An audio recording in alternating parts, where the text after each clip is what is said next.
Hello students, let's watch the video first and then we will continue our session.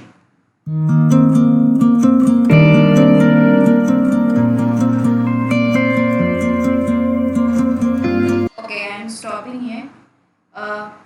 First হচ্ছে দেখ একটা research work চলছে।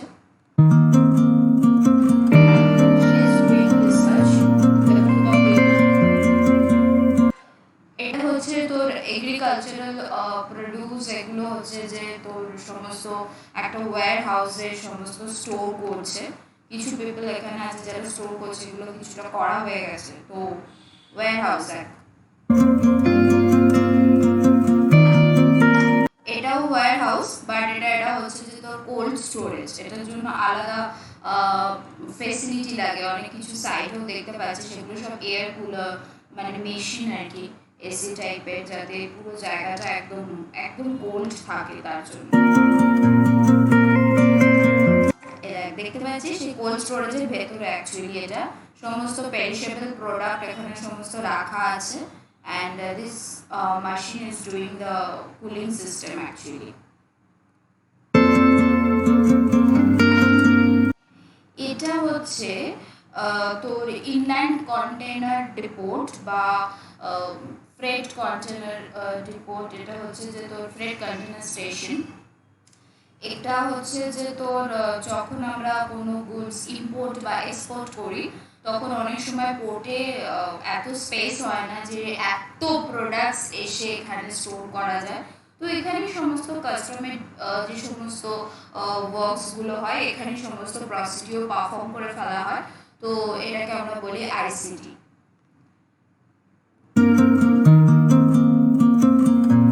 এটাও এই কন্টেনার রিপোর্ট, মানে এখানে আমি এই পিকচারটা তোরা দেখতে পাচ্ছিস যে এই ক্লিপিংসটাতে যে এখানে ক্রেন নিয়ে সেইভাবে সমস্ত এক একটা কন্টেনার এরকমভাবে নিয়ে এখানে স্টোর করে করে ট্রাকে করে যেতে পারে, মানে নিয়ে যাওয়া হয়। আর আগেটা তোরা দেখবি যে রেল সিস্টেম ছিল, ইয়েস রেলিং সিস্টেম। জাস্ট এই লাইনটা জাস্ট তোর নির্মাণ করাই হয়েছে যে এই ইনল্যান্ড কন্টেনার ডিপোর্ট থেকে অ্যাকচুয়াল পোর্ট অবধি নিয়ে যাওয়ার জন্য। আর কোনো মানে আর কোনো পাবলিক পারপাসে এটাকে ইউজ করা হয় না।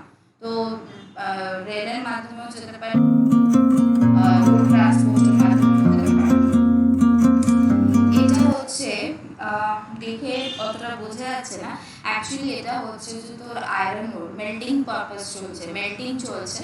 তো এই যেখানে ধর জেএসডব্লিউ, অ্যাকচুয়ালি এটা জেএসডব্লিউর ভেতরকার পিকচার। তো জেএসডব্লিউতে এখানে কি হচ্ছে, রকমভাবে আয়রন ওরকে মেল্টিং করে সেই তোর লিকুইড আয়রন ওরকে কি করা হয় না, তার ডেস্টিনেশন যে মানে যে পার্টিকুলারলি যে কাস্টমারের দরকার, তো সেই কাস্টমারের ডেস্টিনেশন পর্যন্ত ওটাকে একটা পাইপ লাইনের মাধ্যমে, যেটাকে আমরা বলি স্লারি পাইপ লাইন, তো স্লারি পাইপ লাইন দিয়ে ওটাকে পাস করা হয়। এখানে প্রডিউস হচ্ছে, এখান থেকে ডেস্টিনেশনে ক্লায়েন্টের কাছে সার্ভিস পৌঁছে দেওয়া হবে, ট্রান্সপোর্টেশন করে দেওয়া হবে। এবং তোরা ভাবতে পারবি এটা টেম্পারেচার নিয়ার অ্যাবাউট 205 ডিগ্রি পর্যন্ত হয়। Yes, it's a huge temperature. And slurry pipe লাইনটা অতটাই ভালোভাবে তৈরি করা হয় যাতে এটা পুরো পাসানে কোনো অসুবিধা না হয়, এর মধ্যে যাতে কোনো এয়ার না ঢুকতে পারে, এগুলো টেক কেয়ার করে। This is the slurry pipe line. ওখানে তৈরি হলো, ওখান থেকে যে জায়গায় দরকার সেখানে পৌঁছে যাবে। And this pictures of ITC, luxurious hotel, বলা যায় 7-star hotel, one of the ITC's hotel এটা। তো this is today's topic actually, that is আমরা যখন পড়বো তখন আস্তে আস্তে দেখতে পাবি। আমি আর একবার চালাবো এই কারণে, বিকজ যখন পড়বি তখন এটার সাথে কোরিলেট করলে জিনিসটা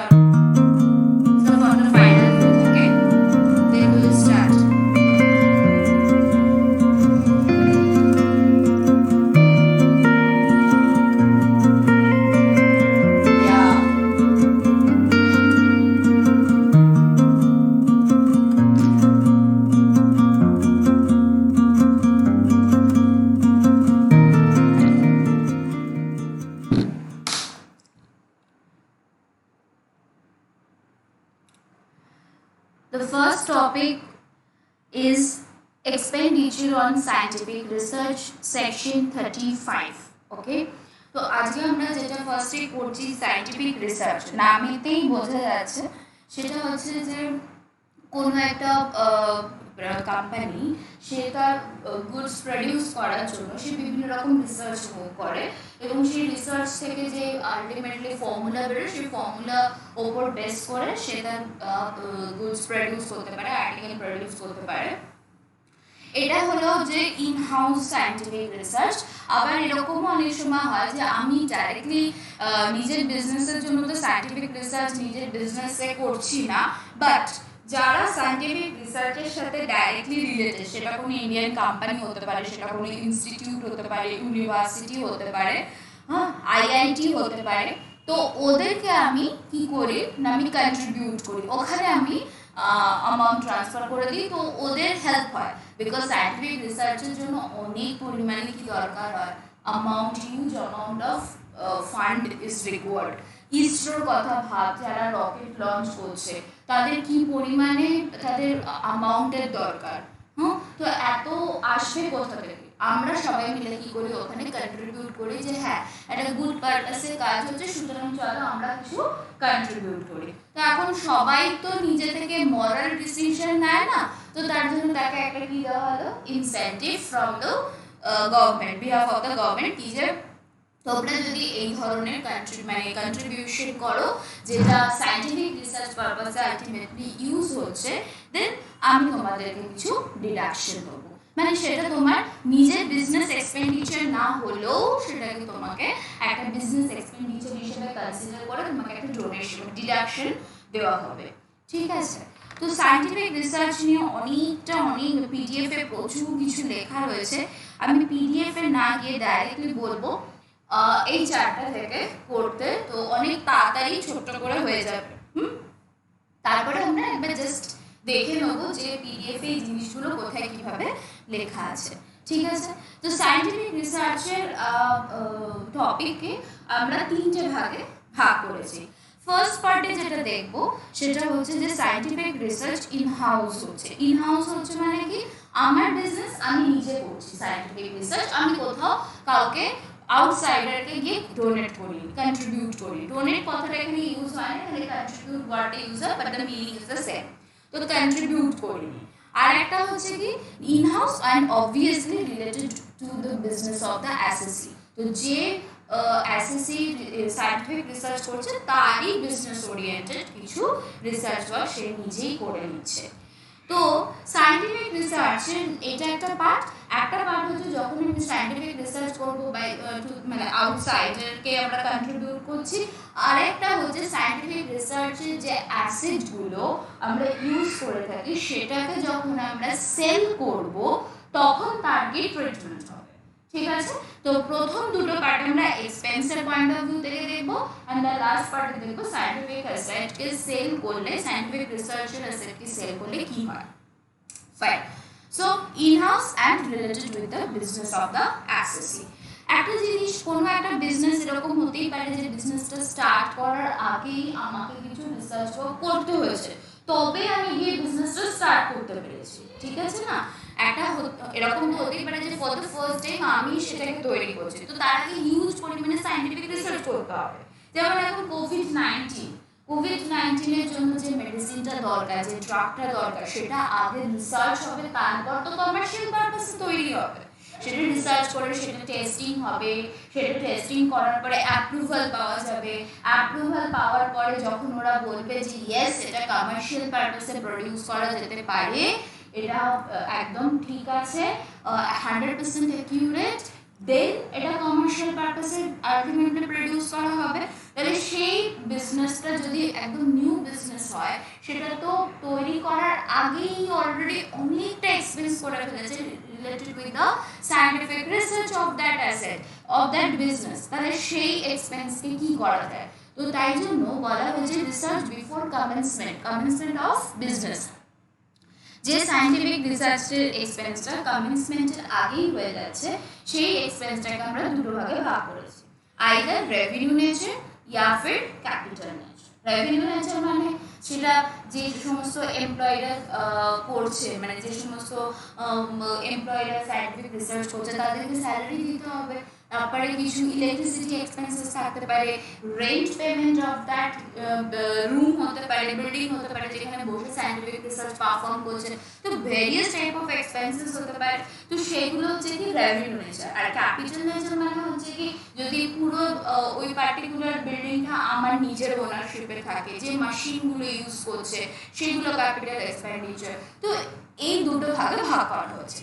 যদি রেভিনিউ এক্সপেন্ডিচার হয়ে থাকে তাহলে শুধুমাত্র স্যালারি অ্যান্ড মেটেরিয়ালের এক্সপেন্সকে অ্যালাউ করা হয়েছে, বাদবাকি এক্সপেন্সকে অ্যালাউ করা হয়নি। ঠিক আছে, রেভিনিউ নেচারের যে এক্সপেন্স আছে তার মধ্যে জাস্ট দুটো রেভিনিউ এক্সপেন্সকেই অ্যালাউ করা হচ্ছে।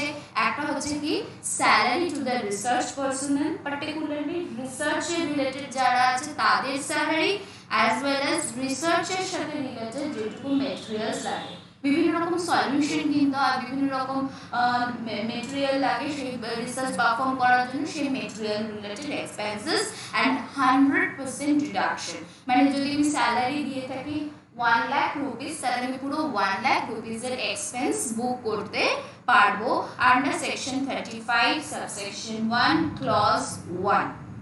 ওকে, নেক্সট হচ্ছে ক্যাপিটাল এক্সপেন্ডিচার।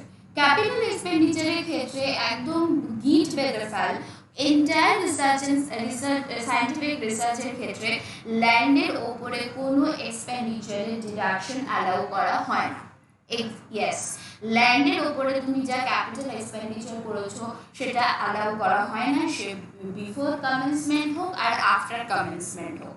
ঠিক আছে, তো ক্যাপিটাল এক্সপেন্ডিচারের মধ্যে ল্যান্ড তো এমনি আউট হয়ে গেল, আদার ল্যান্ড ছাড়া বাদবাকি যত ক্যাপিটাল এক্সপেন্ডিচার আছে সেগুলোকে পুরো অ্যালাউ করে দেওয়া হবে 100% ডিডাকশন।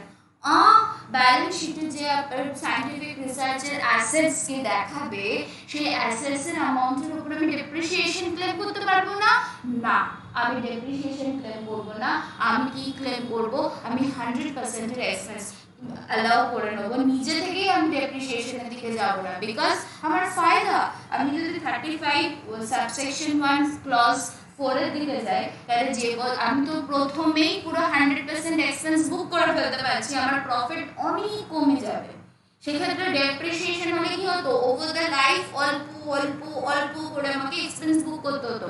এটা তো একেবারে পুরো 100% এক্সপেন্স। আর 1 crore তো 1 crore আমি পিএল লিখতে পারবো। আমি কিন্তু ইনকাম ট্যাক্স অ্যাক্টের আন্ডারে আছি, আমি কিন্তু বুকস অফ অ্যাকাউন্টস মেইনটেনেন্সের কথা বলছি না। সো ডোন্ট ফিল কি যে ম্যাম কি বলছে, একটা অ্যাসেটকে পিএল এ লিখবে, অ্যাসেট তো ব্যালেন্স শিটে যায়। আমি কিন্তু এখানে ইনকাম ট্যাক্স অ্যাক্টের কথা বলছি, যেখানে এক্সপেন্সের 100% বুকিং এর কথা বলা হয়েছে। ঠিক আছে, বাট একটা রেস্ট্রিকশন দেওয়া হয়েছে, যে বছর তোমার কমেন্সমেন্ট হয়েছে বিজনেসে তার জাস্ট আগে 3টে বছর, প্রায় 3 ইয়ার্সেরই একমাত্র আমি এক্সপেন্সকে নিতে পারবো, তার আগে নয়। ধরা যাক হচ্ছে 4 বছর ধরে আমি সায়েন্টিফিক রিসার্চ করে 5th ইয়ারে গিয়ে আমার বিজনেস কমেন্সমেন্ট হলো, তাহলে যে বছরে বিজনেস কমেন্সমেন্ট হলো তার আগে জাস্ট 3টে বছরের এক্সপেন্সকে আমি বুক করতে পারবো, তার বেশি নয়। 4 বছর ধরে আমি রিসার্চ করেছিলাম, বাট এক্সপেন্স ক বছরে বুক করতে পারবো, 3 বছর। 2 বছর ধরে রিসার্চ করে 3 নম্বর বছরে আমার বিজনেস এস্টাবলিশ হয়ে গেছে, ক বছরে এক্সপেন্স বুক করবো, 2 বছর। ঠিক আছে, কোন বছরে বুক করবো, যে বছরে বিজনেস কমেন্সড হলো। ঠিক আছে, আচ্ছা ক্যাপিটাল এক্সপেন্ডিচারের রেসপেক্টে তোরা এখানে একটা নোট লিখে রাখতে পারিস যে ক্যাপিটাল এক্সপেন্ডিচারে যদি তুমি pre commencement of the pre commence at the post দুটোর ক্ষেত্রে যদি 100% ডিডাকশন তোমাকে ক্লেম করতে হয় তাহলে তোমাকে এক্সপেন্ডিচার হিসাবে ক্যাপিটাল এক্সপেন্ডিচার হিসাবে তোমাকে বুক করতে হবে। ঠিক আছে, তবেই তুমি এটা ক্যাপিটালাইজ করতে হবে, তবেই তুমি মানে ব্যালেন্স শিটে দেখাতে হবে, তবেই অ্যাসেট হিসাবে, তবেই তুমি 100% ডিডাকশন তুমি ক্লেম করতে পারবে। ঠিক আছে, তাহলে ব্যালেন্স শিটের আলটিমেটলি ভ্যালু ইনকাম ট্যাক্সের পয়েন্ট অফ ভিউ থেকে ভাবলে 0 হয়ে যাবে। নেক্সট ইয়ারের ওই ব্যালেন্স শিটে ওই অ্যাসেটের কোনো ভ্যালু শো করবে না। ঠিক আছে, ওকে। সো আরেকবার বিফোর কমেন্সমেন্ট হলে কি হবে, আমরা এক্সপেন্সের দুটো পয়েন্ট অফ ভিউ থেকে দেখছি, একটা রেভিনিউ একটা ক্যাপিটাল। রেভিনিউর মধ্যে দুটো মাত্র রেভিনিউ এক্সপেন্স অ্যালাউ অ্যালাউড হয়, একটা হচ্ছে স্যালারি টু রিসার্চ পার্সোনাল, একটা হচ্ছে materials to research. Okay, and 100%। Capital এক্সপেন্ডিচারের মধ্যে ল্যান্ডকে কখনোই এক্সপেন্ডিচার হিসেবে অ্যালাউ করা হয় না, আদার দ্যান ল্যান্ডের ক্ষেত্রে অ্যালাউড অ্যান্ড 100%, এবং ম্যাক্সিমাম প্রায় 3 ইয়ার্সের এক্সপেন্সকেই অ্যালাউ করা হয়। না, রিসার্চ আফটার কমেন্সমেন্ট, বিজনেস একবার স্টার্ট হয়ে গেছে, এইবার আমি রিসার্চ ওয়ার্ক করছি, বা হতে পারে আমি কন্টিনিউ করে যাচ্ছি রিসার্চ ওয়ার্ক। ফার্স্ট আমি পড়ছি জেনারেল অ্যাসেসির জন্য দিস পোর্শন, ঠিক আছে? আমি এই পোর্শনটা পড়ছি, তারপরে আমি এই পোর্শনে আসবো, বিকজ এই পোর্শনটা হচ্ছে স্পেসিফিক আর এই পোর্শনটা হচ্ছে জেনারেল।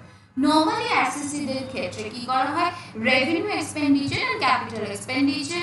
আগেন রেভিনিউ এক্সপেন্ডিচার 100% মানে অ্যালাউড, আর যেটা হচ্ছে যে ক্যাপিটাল এক্সপেন্ডিচার আগেন আমি বলেছি যে ল্যান্ডের উপরে এক্সপেন্ডিচারের উপর ডিডাকশন অ্যালাউড নয়, আদারের উপরে 100%, এক্স্যাক্টলি দ্য সেম যেটা আমরা এখানে পড়েছিলাম।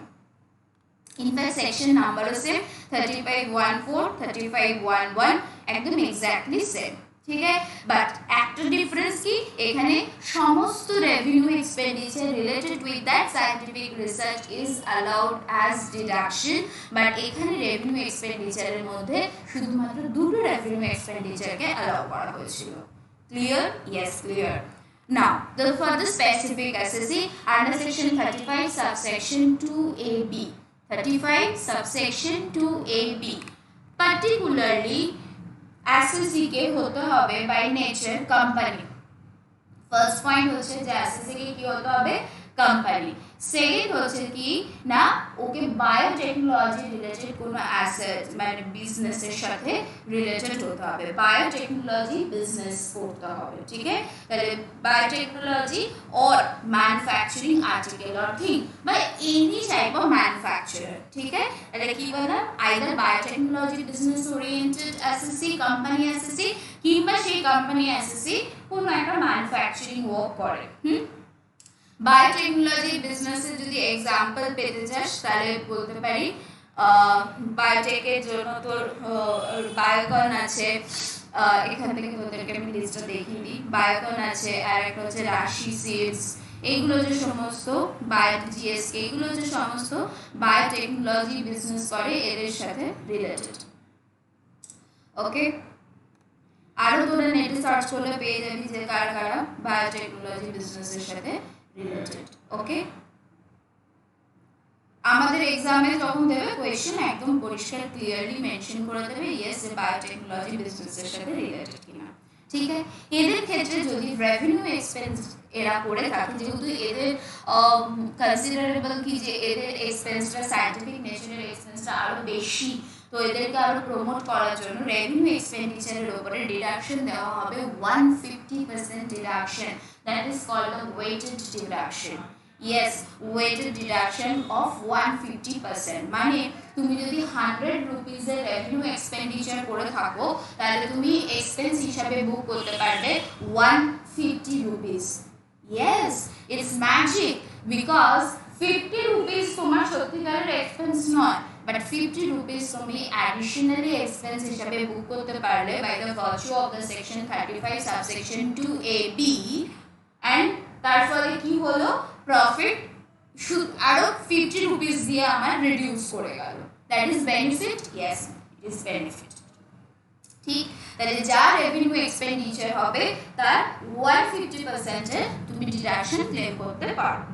For the capital nature of expenditure আগেই বলে দিয়েছি, ল্যান্ড পুরো সায়েন্টিফিক রিসার্চের সিনারিও থেকেই আউট, ঠিক আছে? তো ল্যান্ডের উপরে তো আমি ডিডাকশন ক্লেম করতে পারবো না। বিল্ডিং এর উপরে 35A to AB কিন্তু 150% ডিডাকশন অ্যাপ্রুভ করেনি। 35 to AB সেকশন বলেছে যে apart from land and building other capital assets এর উপরে 150% ডিডাকশন পাবে। 35 to AB সেকশন কি বলেছে, যে বলেছে ল্যান্ড এন্ড বিল্ডিং ছাড়া বাদবাকি যত রিমেইনিং ক্যাপিটাল এক্সপেন্ডিচার আছে সেই কোম্পানি এসএসসি তার উপরে 150% ডিডাকশন পাবে। তাহলে বিল্ডিং এর উপরে কি করা যায়, তাই জন্য আমরা বিল্ডিং এর উপরে 100% ডিডাকশন দিই আন্ডার সেকশন 35(1)(4), ঠিক আছে? তার আলটিমেটলি কি দাঁড়ালো, একজন এসএসসি কে কোম্পানি এসএসসি হতে হবে, সে বায়োটেকনোলজি রিলেটেড বিজনেসের সাথে ইনভলভ হতে পারে, নাম্বার 3 ম্যানুফ্যাকচারার হতে পারে। এই তিনটে কন্ডিশন যদি আইদার কোম্পানি এসএসসি, আইদার সে বায়োটেকনোলজি বা ম্যানুফ্যাকচারার, তো এই দুটোর মধ্যে কোনো একটা বিজনেসে ইনভলভ থাকলে সে রেভিনিউ এক্সপেন্ডিচারের উপর 150%, বিল্ডিং এর উপরে 100% and other than land and building এর উপরে 150% এর ডিডাকশন ক্লেম করতে পারে। ঠিক আছে, কোন একটা ইনস্ট্রুমেন্ট কিনেছে, সেই ইনস্ট্রুমেন্টের দাম হয়তো হলো কি 20 লাখ, তাহলে 20 লাখের 150% এর ও এক্সপেন্ডিচার বুক করতে পারবে। ঠিক আছে, that means 30 lakhs এর এক্সপেন্ডিচার বুক করতে পারলো, মানে এক্সট্রা 10 lakhs যদি সত্যিকারের এক্সপেন্স হয়নি, স্টিলও এক্সট্রা 10 lakhs এর বেনিফিট পেয়ে গেছে। ঠিক আছে, এবং যেহেতু ক্যাপিটাল এক্সপেন্ডিচারের উপর হিউজ অ্যামাউন্ট অফ ডিডাকশন দেওয়া হচ্ছে, সেই জন্য তুমি আর ওই সমস্ত ক্যাপিটাল অ্যাসেটের রেসপেক্টে কোনো ডেপ্রিসিয়েশন ক্লেম করতে পারবে না। Point number 2, unabsorbed scientific research expense can be carried forward for the unlimited life. ওকে, এটার মানে হচ্ছে যে অনেক সময় যেহেতু হিউজ আমরা এক্সপেন্স বুক করতে পারছি এবং সেই জন্য যেহেতু প্রচুর পরিমাণে সায়েন্টিফিক রিসার্চে এক্সপেন্স বুক করতে পারছি, প্রফিট অনেক সময় সাফিসিয়েন্ট হয় না, মানে আমার লস চলে আসে only because of this expense or only because of this deduction. এত অ্যামাউন্টের ডিডাকশন পাওয়া গেছে যার জন্য আমার কাছে সেই পরিমাণ প্রফিটই জেনারেট হয়নি, এত তার থেকে বেশি আমার ডিডাকশন, তো তার ফলে আলটিমেটলি আমার কি চলে এসেছে, আনঅ্যাবজর্বড সায়েন্টিফিক রিসার্চ এক্সপেন্স।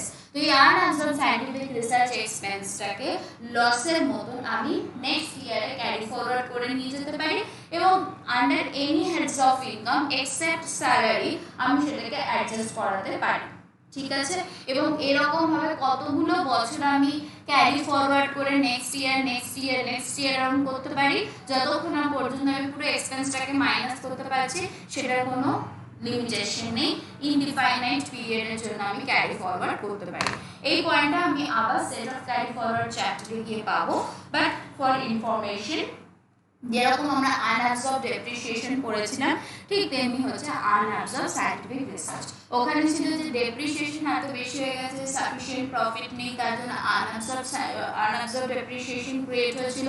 এখানেও সেম কনসেপ্ট, এত বেশি সায়েন্টিফিক রিসার্চের এক্সপেন্স বুক করা হয়ে গেছে যে সাফিসিয়েন্ট অ্যামাউন্ট অফ প্রফিট নেই যে সেটাকে আমি অ্যাডজাস্ট করতে পারি, তো তার জন্য কি হয়েছে না কিছু ব্যালেন্স পড়ে আছে বছরে আরো সায়েন্টিফিক রিসার্চের ডিডাকশন, তো সেটাকে আমি নেক্সট ইয়ারে ক্যারি ফরওয়ার্ড করে নিয়ে যেতে পারি, নেক্সট ইয়ারের প্রফিটের সাথে অ্যাডজাস্ট করাতে পারি। ঠিক আছে, this is the part 1।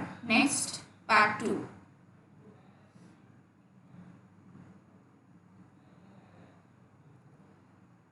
Part 2 তে আমরা দেখতে পাচ্ছি সায়েন্টিফিক রিসার্চ যেটা কিনা কন্ট্রিবিউট টু আদার্স, অন্যদেরকে যখন আমরা কন্ট্রিবিউট করছি। ফার্স্ট হচ্ছে সেকশন 35(1), এটা হচ্ছে 2, আর এইটা হচ্ছে সেকশন 35(1)(3). আমি যেন এখানে এরকম ভাবে লিখেছি 35 subsection 1 clause 2, 35 subsection 1 clause 3। First হচ্ছে আমি কাকে করেছি, আমি কাকে ডোনেট করেছি, কাকে কন্ট্রিবিউট করেছি না কোনো নোটিফাইড আর আইসিইউ কে।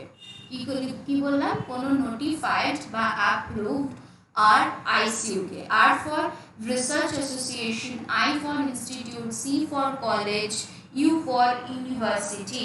ঠিক আছে, তো research association, institute, college or university, সেখানে আমি কি করেছি, আমি কন্ট্রিবিউট করেছি। যদি সেই কন্ট্রিবিউটের পারপাস হয় for the scientific research, then আমি যা কন্ট্রিবিউট করব তার 150% এর আমি ডিডাকশন পাবো।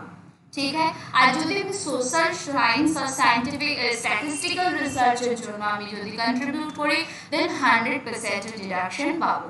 তাহলে ফার্স্ট অফ অল আমি কাকে দেবো, আর আইসিইউ কে। R for research association, I for institute, C for college, U for university, এইগুলো সবকটাই কি হতে হবে, নোটিফাইড বা অ্যাপ্রুভড হতে হবে by the government, and then আমি এদেরকে পে করব। তো সায়েন্টিফিক রিসার্চের জন্য পে করলে 150%, সোশ্যাল সায়েন্স আর স্ট্যাটিস্টিক্যাল রিসার্চের জন্য হলে 100%। দেন হচ্ছে আমি যদি কোনো approved Indian company engaged in scientific research, কোনো একটা approved Indian company engaged for scientific research, for example ISRO, ঠিক আছে, তাহলে কত টাকার আমি কত পার্সেন্টেজ ডিডাকশন পাবো? 100% ডিডাকশন পাবো। তাহলে ইনস্টিটিউট কলেজ এগুলোকে দিলে 150%, but company Indian company should B approved as well as Indian company, then আমি পাবো হচ্ছে 100%. Let's check.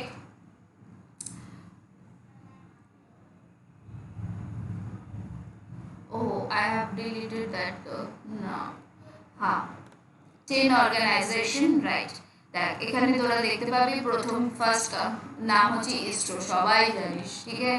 তো এরা হচ্ছে যে সেই ইন্ডিয়ান কোম্পানি যেখানে আমরা কন্ট্রিবিউট করলে কি পাবো না, আমরা কন্ট্রিবিউট করলে 100%-এর, সবাই তো ডিআরডিওর নাম জেনে গেছিস N95 মার্কসের জন্য। তো এখানে যদি এখন আমরা পাই, এখানে যদি আমরা কন্ট্রিবিউট করি তাহলে কি পাবো? 100%-এর ডিডাকশন, ঠিক আছে। ওকে, সরি, হ্যাঁ, তো 100% ডিডাকশন। নেক্সট হচ্ছে যেটা ন্যাশনাল, লাস্ট যেটা বললাম যে ন্যাশনাল ল্যাবরেটরি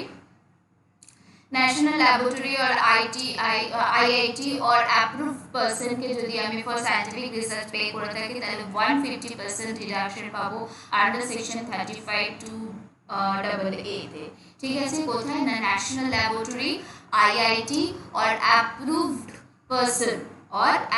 person কে আমি যদি সায়েন্টিফিক রিসার্চের জন্য যদি আমি পে করে থাকি তাহলে কি পাবো না 150% ডিডাকশন। তাহলে এখানে দুটো জায়গায় পাচ্ছি 100% ডিডাকশন, আর দুটো জায়গায় হচ্ছে 150%।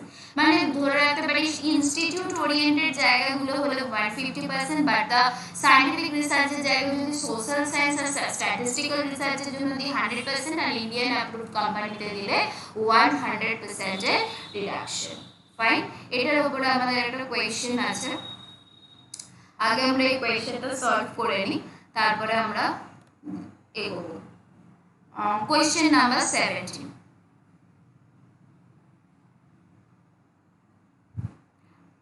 হ্যাঁ, question number 17, that is a computation of deduction under section 35. Let's read the question first. Mr. A furnishes the following particulars for the previous year 1920. Compute the deduction allowable under section 35 for assessment year 2021 while computing his income under the profits and gains of business or profession. Okay.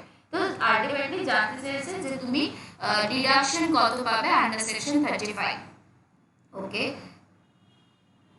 তোরা নিজেরাই ওকে বল এখান থেকে দেখে।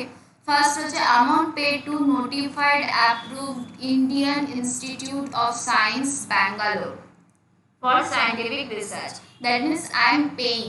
তো আগে contribute করেছি, তার মানে এটা ইন হাউস না contribution to contribute to outsider, contribute to outsider. আচ্ছা, আর একটা জিনিস, আমি যখন কন্ট্রিবিউট টু আউটসাইডারে কন্ট্রিবিউট করব তখন না সেই মানে সেই সায়েন্টিফিক রিসার্চটা আমার বিজনেসের সাথে রিলেটেড নাও হতে পারে, তাতে আমার কিছু প্রবলেম নেই, ঠিক আছে।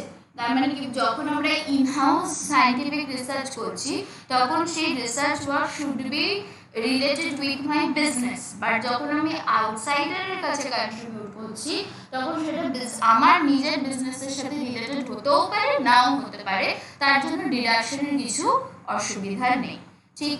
তাহলে এখানে কত পার্সেন্ট হবে বল? 150% ডিডাকশন। নেক্সট আইআইটি, ডাইরেক্টলি বলে দিয়েছে আইআইটি, अगेन 150% ডিডাকশন। নেক্সট বলেছে amount paid to X limited, a company registered in India, that means এটা একটা Indian company which has as its main object of scientific research and development and as is approved by the prescribed authority, that means it is the approved Indian company যে research করছে। আমি যদি Indian কোম্পানিকে দিয়ে থাকি, approved Indian company কত percent deduction পাওয়া যায়? 100%। Next expenditure incurred on in house research, নিজে রিসার্চ করছে, আগেরগুলো কি ছিল? contribute to others, এটা কোথায়? নিজে রিসার্চ করছে, and the development facility as approved by the prescribed authority, মানে আমার রিসার্চ করার অ্যাপ্রুভাল আমার কাছে আছে। Okay, revenue expenditure on scientific research. Okay, তো কোয়েশ্চেনে কোথাও আমাকে কি বলেছে যে মিস্টার এ যে আছে, first of all mister A is not a company at all, mister A একজন ইন্ডিভিজুয়াল। তো ইন্ডিভিজুয়ালের জন্য কি section 35 subsection 2A B applicable? Answer is no. সুতরাং এখানে আমার কোনো ডাউটই আসছে না যে এখানে আমি রেভিনিউ এক্সপেন্ডিচারের উপরে 150% ডিডাকশন নেবো না 100% ডিডাকশন নেবো। কারেক্ট? তাই জন্য এখানে কিসের কত পার্সেন্ট ডিডাকশন আমি ক্লেম করবো? 100%, নর্মাল প্রভিশন অনুযায়ী 35(1)(1) অনুযায়ী, ঠিক আছে, 100% এক্সপেন্ডিচার আমি ক্লেম করবো। ক্লিয়ার না? আর যদি এখানে মিস্টার এর জায়গায় এ একটা এ লিমিটেড বলে দিত, তাহলে আমাকে অ্যাজাম্পশন নিতে হতো যে this company is not engaged in related with any biotechnology business or manufacturing business. Okay, because আমাকে কোয়েশ্চেন কিছু মেনশন না করলে আমি জেনারেল টার্মেই আমি কথা বলবো। Fine. Okay, next, capital expenditure including the cost of acquisition of the land of 5 lakh on scientific research. মানে this is the total capital expenditure of 7,50,000, যার মধ্যে ল্যান্ড ইনক্লুডেড আছে 5 lakh। তো 5 লাখের উপরে তো আমি ডিডাকশন পাবো না, তো 7,50,000 minus 5 lakh। Clear? Let's see the answer.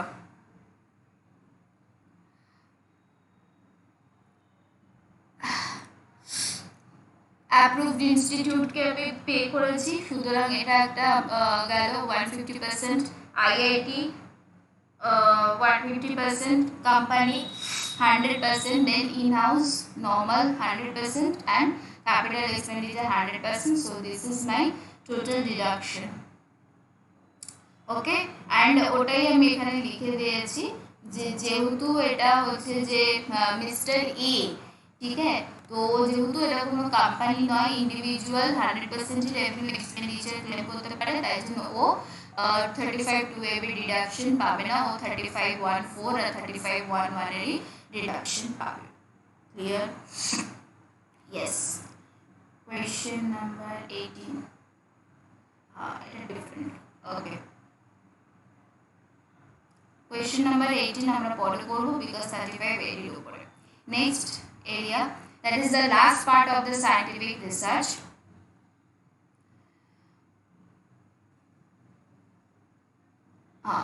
Scientific research, next and last part is the sale of scientific research assets. Okay, so sale of scientific research assets এর ক্ষেত্রে কি হয় অ্যাকচুয়ালি, মানে কোনো একটা অ্যাসেট আছে, সেই যে ইনস্ট্রুমেন্ট আমি ইউজ করছি সেই ইনস্ট্রুমেন্ট অনেক দিন ধরে ইউজ করতে করতে আইদার আমি সেই ইউজ করতে করতে ডাইরেক্টলি আমি সেল করে দিলাম, ঠিক আছে, কিংবা এরকম হতে পারে যে সায়েন্টিফিক রিসার্চের অ্যাসেটটা আগে আমি ইউজ করতাম আমার সায়েন্টিফিক রিসার্চ পারপাসের জন্য, বাট আমি ভাবলাম যেটা অনেক দিন হয়ে গেছে, সুতরাং এটা আমি প্রোডাকশনের কাজে ইউজ করাতে পারি, আমি এ করবো না, আমি এক্ষুনি এটাকে সেল করি না করে আমি বরং প্রোডাকশন এখন সেল করলে আর কত পাবো, ওতে আমি নিজেরই প্রোডাকশন পারপাসে ওটাকে ইউজ করি।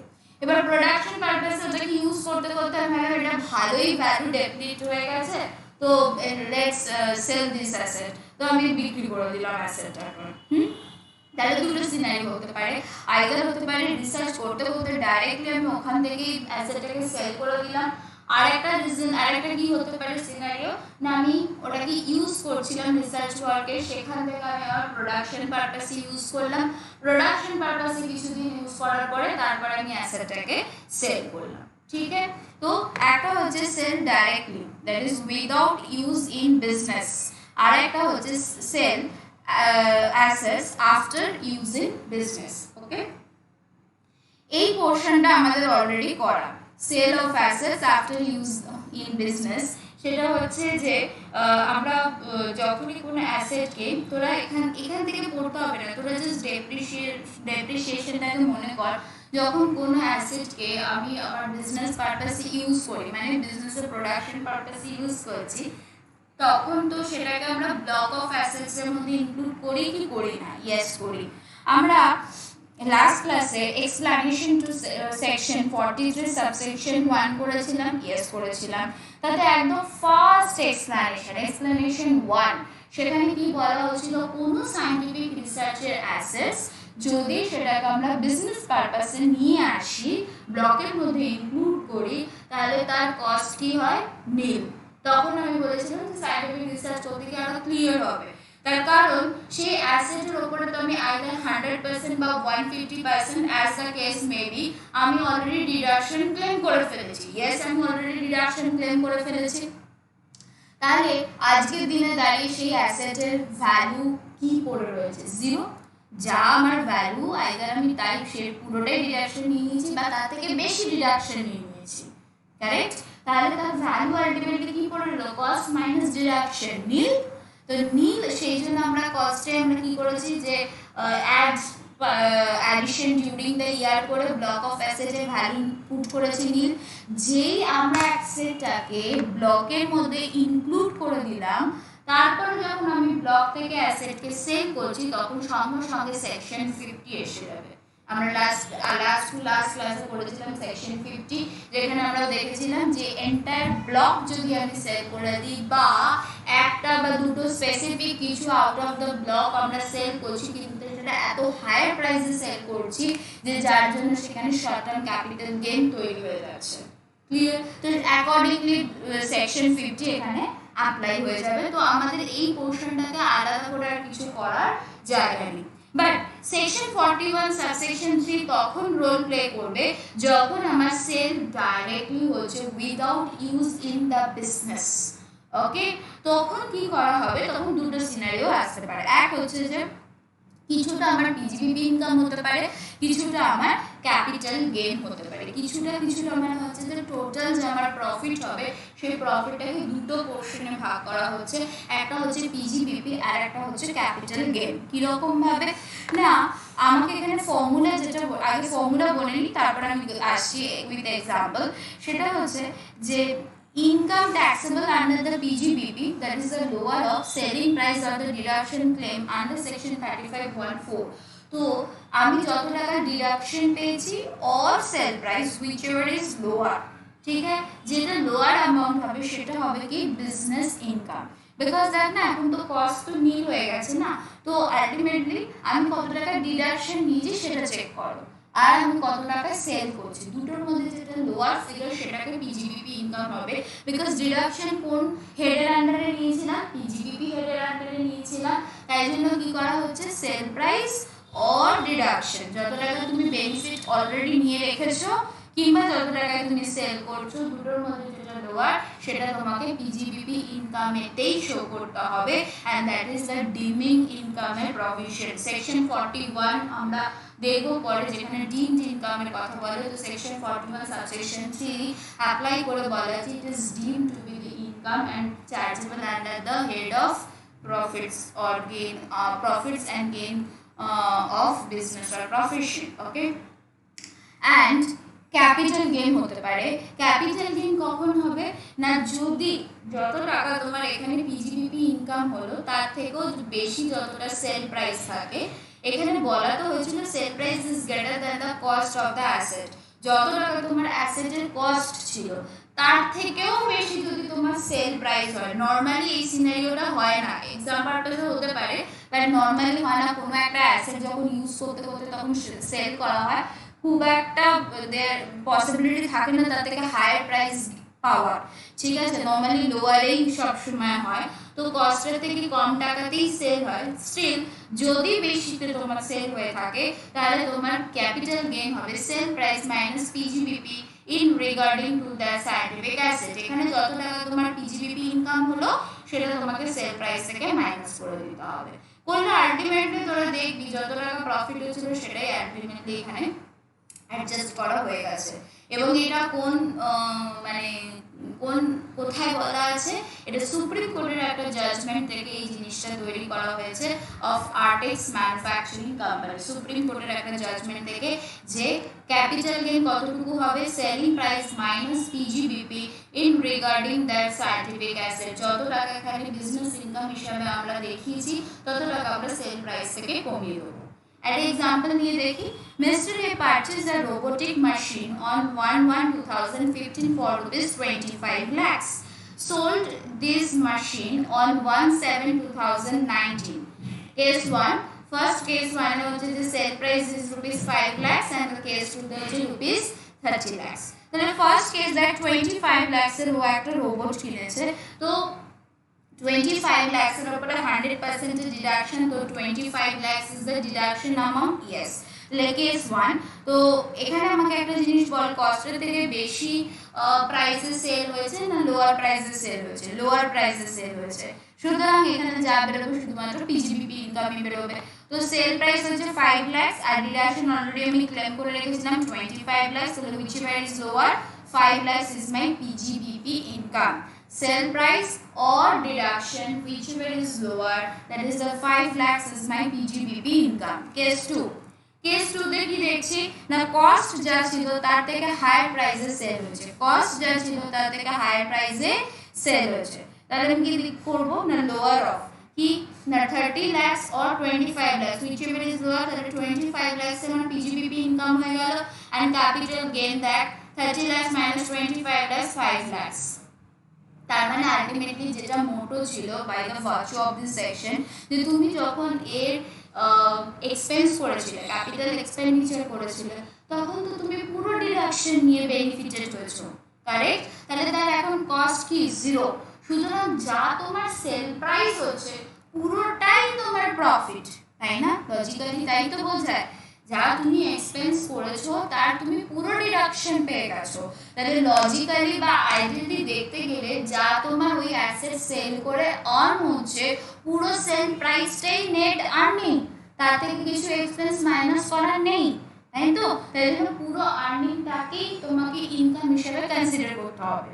তো আলটিমেটলি তাই হলো, দেখ যখন কেস মানে ওর সেল প্রাইস 5 লাখ ছিল, তখন পিজিবিপি ইনকাম কত বেরোলো 5 lakhs।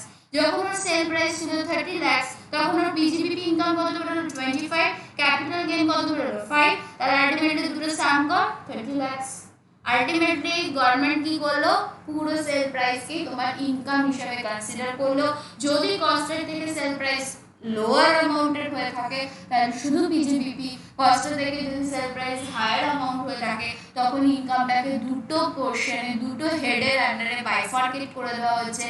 up to the amount of deduction is your PGBP, and deduction এর উপরে এক্সট্রা যতটা প্রফিট হচ্ছে that is your gain। Fine, yes। এখানে আমাদের scientific research is over, okay। তো expenditure incurred by the SSC for the own business, মানে এটা হচ্ছে তোর ইন হাউস যেটা, সেটা রেভিনিউ এক্সপেন্ডিচার 3 years এর আগে যতটা হবে স্যালারি পার্সোনালের কাছে, সেটা তোমার অ্যালাউড হয়ে যাবে ইন দ্য বিজনেস কমেন্সড, যে বছরে কমেন্সড হয়েছে সে বছরে। Capital expenditure is fully deductible, মানে 100% ডিডাকশন আছে। কমেন্সমেন্ট অফ দ্য বিজনেস হলে 3 years পর্যন্ত হবে, but providing to be happy income মনে করে নেওয়া হবে যে বছরে কমেন্স হয়েছে সে বছরই তুমি এক্সপেন্স করেছো, অ্যাজ ওয়েল অ্যাজ তোমাকে এক্সপেন্স অ্যালাউ করে দেওয়া হবে, বাট ল্যান্ডের উপরে কোনো ডিডাকশন অ্যালাউড নয়। Carry forward of the deficiency, যেটাকে আমি বলেছি হচ্ছে আনঅ্যাবজর্ব সায়েন্টিফিক রিসার্চ, সেটা হচ্ছে যে কোনো টাইম বার নেই, ইনডিফাইনাইট পিরিয়ডের জন্য তুমি ওটাকে ক্যারি ফরওয়ার্ড করতে পারো। ডেপ্রিসিয়েশন তুমি ক্লেম করতে পারবে না on scientific research assets. Next আছে সেল, সেলটাও আমি যেখানে চার্ট বানিয়ে দিয়েছি ওখান থেকেই পড়ি, সেটাই বেটার হবে, ঠিক আছে। নেক্সট হচ্ছে amount contributed or paid to, that is the notified approved, যেটা ছিল তোর RICU, R for research association, I for institute, C for college, ICU, U for university, ঠিক আছে। তো 150% এখানে লেখা আছে, এখানে আরেকটা জিনিস ইনক্লুড করে নি, সেটা হচ্ছে সোশ্যাল সায়েন্সের জন্য, সায়েন্টিফিক রিসার্চের জন্য হলো 150%, আর সোশ্যাল সায়েন্সের জন্য 100% ডিডাকশন, যেটা আমি চার্টে লিখে দিয়েছি। নেক্সট ছিল অ্যাপ্রুভড ইন্ডিয়ান কোম্পানি, যেটার এক্সাম্পল আমি ইসরো, ডিআরডিও এগুলো দিয়েছিলাম। তো 100%, বাট ওকে কি হতে হবে, ইন্ডিয়ান কোম্পানি হতে হবে। তো সেটা company should be registered in India, it has an main objective, এই কোম্পানির মেন অবজেক্টিভই হবে রিসার্চ করা, and further it should be approved by the prescribed authority. Next ছিল যেটা হচ্ছে notified research association, university, college, এগুলো তাদের ক্ষেত্রে হচ্ছে যে 100% ইন কেস অফ social ও হ্যাঁ, সোশ্যাল সায়েন্টিফিক রিসার্চের জন্য এটা আছে 100%। নেক্সট হচ্ছে যে তোর further it has been clarified কি যে হ্যাঁ, এখানে আর একটা জিনিস বলা হয়েছে যে যেটা চার্টে অত লিখিনি, ইম্পর্টেন্ট না, তোরা চার্টে ইনক্লুড করে রাখতে পারিস কন্ট্রিবিউট টু আদার্সের ক্ষেত্রে। সেটা হলো যদি এরকম হয়, ধর আমি এমন সময় কাউকে আউটসাইডারকে ডোনেট করেছি, সেই সময় ওর অ্যাপ্রুভাল ছিল, মানে ও অ্যাপ্রুভড ইনস্টিটিউটই ছিল, কিন্তু যখন কেউ সায়েন্টিফিক রিসার্চের অ্যাপ্রুভাল দেয় না, তার কিছু কন্ডিশন থাকে, সেই কন্ডিশনসগুলোকে মেনটেন করতে হয়। তো কোনো কারণে যদি একটা কন্ডিশনস মেনটেন একটা যদি ফুলফিল না করে, তাহলে কি করা যেতে পারে, কমিশনার তার অনেক শোকজ নোটিস ফোটিস পাঠিয়েই হয়, বাট আলটিমেটলি তার রেজিস্ট্রেশন ক্যান্সেল হতে পারে, সাসপেন্ড হতে পারে, ঠিক আছে। তো যদি এরকম হয় যে আমি যখন ডোনেট করছি, আমি যখন কন্ট্রিবিউট করছি, তখন তার অ্যাপ্রুভাল ছিল, সে রেজিস্টার্ড ছিল, পরে গিয়ে তার রেজিস্ট্রেশন ক্যান্সেল হয়ে গেছে, তো তার জন্য কি আমার কন্ট্রিবিউশন কি ডিডাকশন পাবে না? আনসার ইজ পাবে, ঠিক আছে। Because at the time of contribution or registration ছিল, কন্ট্রিবিউশনের পরে গিয়ে ওর রেজিস্ট্রেশন ক্যান্সেল হলে আমার ডিডাকশন ক্যান্সেল হবে না, আমি 100% 150% যেখানে যা পাওয়ার কথা আমি ডিডাকশন পাবো। তারপরে ন্যাশনাল ল্যাবরেটরি, তোর ওই ন্যাশনাল ল্যাবরেটরির ওখানে যে 150% ডিডাকশনটা আছে সেটা এখানে বলে দিয়েছি। আচ্ছা, এখানে না ও ও ও আমি এখানটায় লিখেছি, এখানে লেখা আছে যে সোশ্যাল সায়েন্সের কথাটা বললাম, ওইটা এখানে লেখা আছে, আলাদা পয়েন্টে লেখা আছে, খেয়াল করি। সোশ্যাল সায়েন্স অ্যান্ড স্ট্যাটিস্টিক্যাল রিসার্চের জন্য 100% রাইট, ইট ইজ ইনক্লুডেড। ওকে, আমি ভেবেছিলাম তখন যেটা বোধহয় লেখা নেই, হ্যাঁ লেখা আছে। ওকে, নেক্সট এটা বায়োটেকনোলজি, যে ল্যান্ড অ্যান্ড বিল্ডিং ছাড়া বাদ বাকির উপর 150%, সেজন্য ল্যান্ডের ওপর তো এমনিও পাবে না, বিল্ডিং এর উপরে 3514 এর আন্ডারে 100% ডিডাকশনটাও ক্লেম করে নেবে। এবং এর জন্য কি করতে হবে, বুকস অফ অ্যাকাউন্টস অডিট করাতে হবে। যদি তুমি মানে 35 টু এবি ডিডাকশন পেতে চাও, তাহলে তোমার বুকস অফ অ্যাকাউন্টস অডিটেড হতে হবে। ওকে, নেক্সট সেকশন 35AD, অনেকবার নাম শুনেছিস আমার কাছে 35AD 35AD, কে বলবে 35AD নাম কখন শুনেছিস, কে বলবে?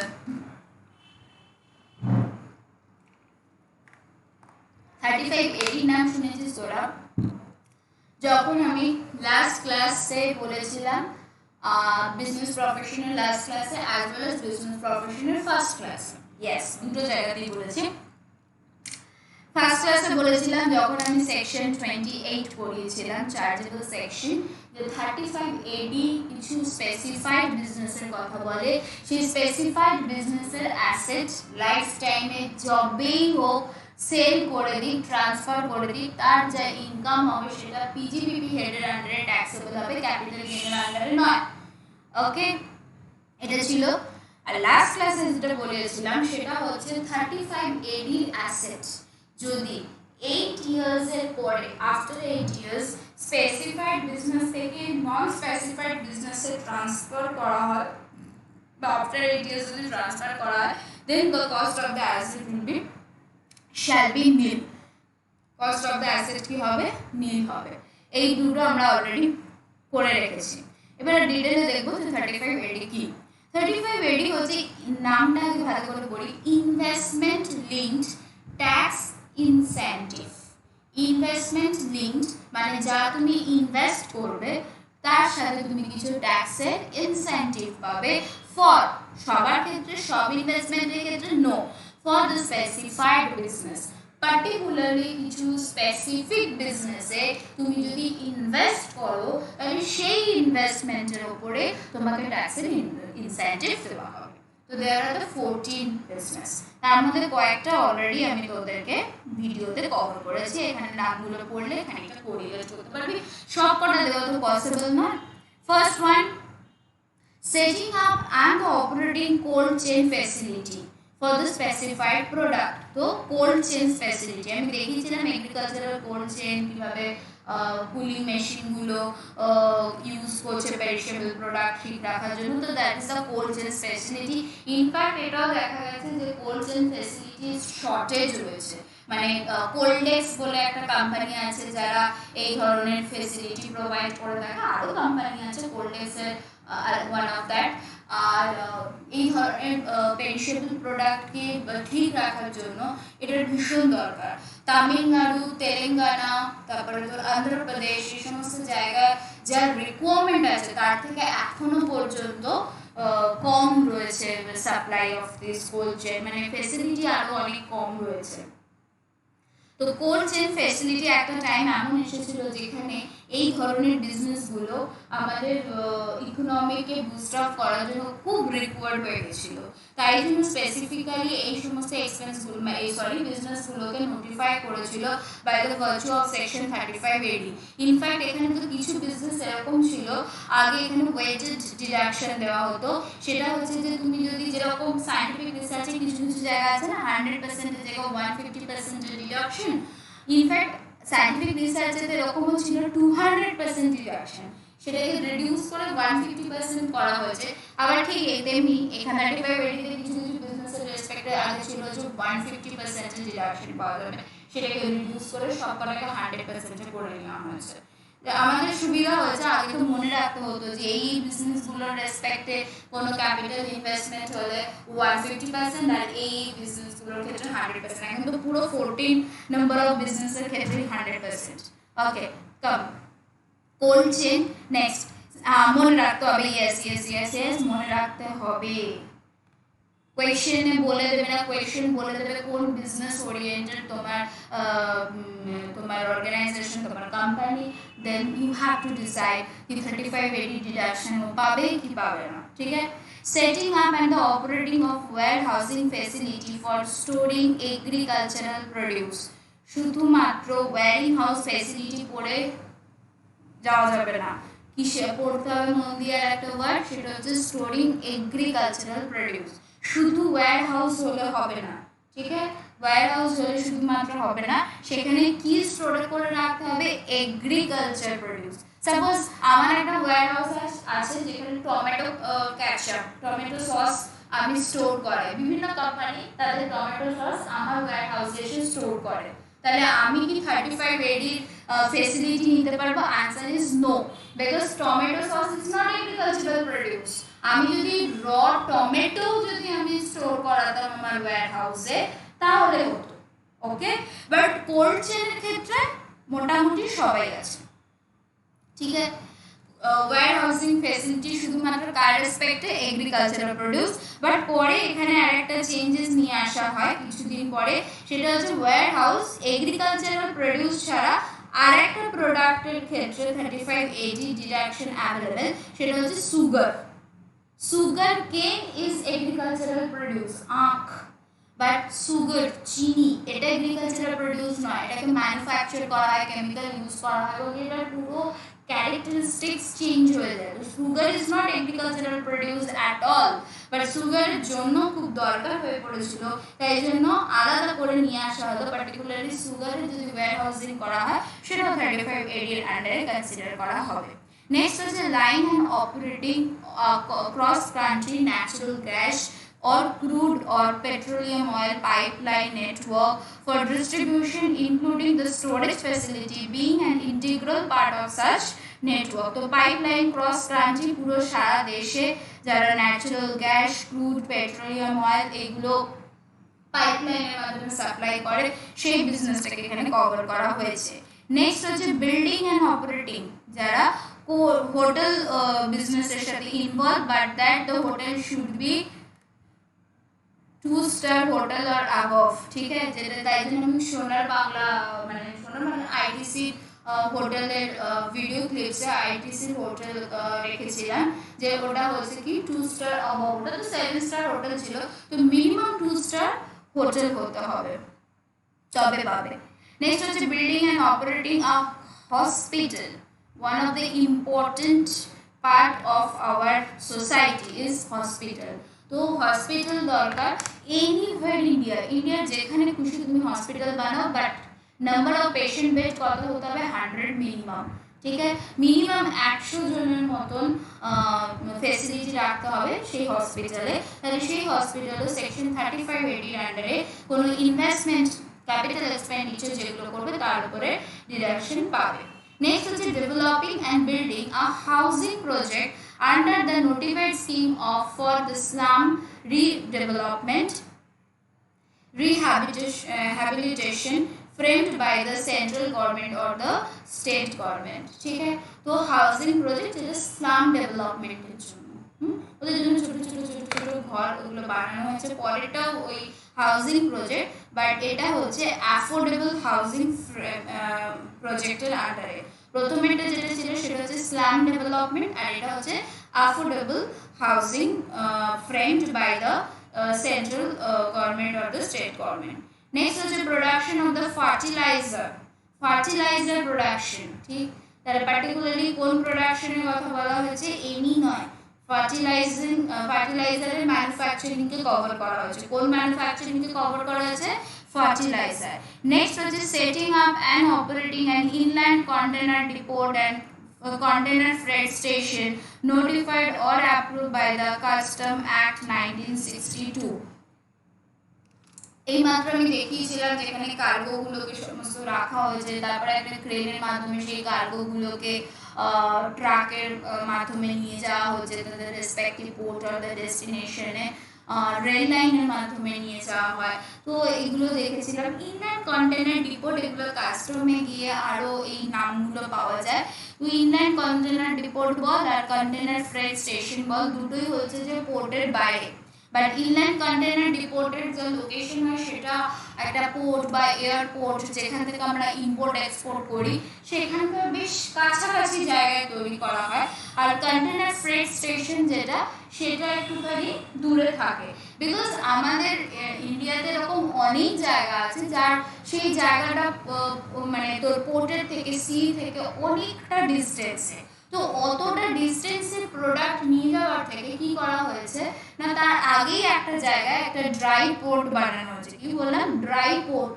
ড্রাই পোর্ট মানে যেখানে ওয়াটার তো নেই, কিন্তু ওখানে ওটাকে একটা কাস্টম এরিয়া হিসেবে কনসিডার করা হচ্ছে।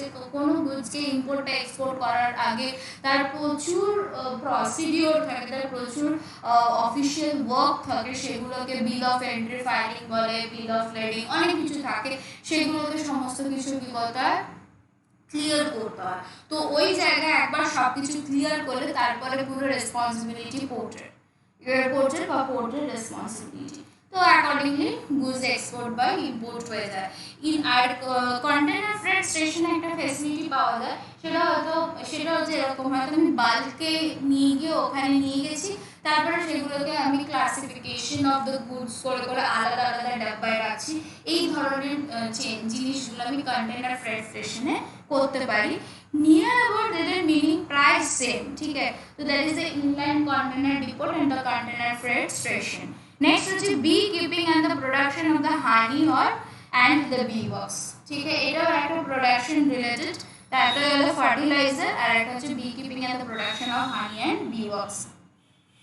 নেক্সট হচ্ছে line and operating of slurry pipeline for the transportation of iron ore. এটা তুমি দেখালাম জিএসডব্লিউ ফ্যাক্টরির ভেতরে কীভাবে মেল্টিং করা হচ্ছে এবং অ্যাজ ওয়েল এজ সেটা স্লারি পাইপলাইন দিয়ে নিয়ে যাওয়া হচ্ছে।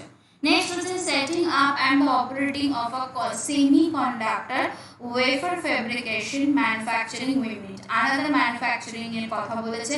তাহলে ফার্স্ট ম্যানুফ্যাকচারিং করলাম ফার্টিলাইজার, দেন করলাম আমরা bee wax and honey, and then next one is semiconductor wafer fabrication, মানে যেখানে দিয়ে আমরা কারেন্ট যায় ওই ধরনের জিনিসগুলো।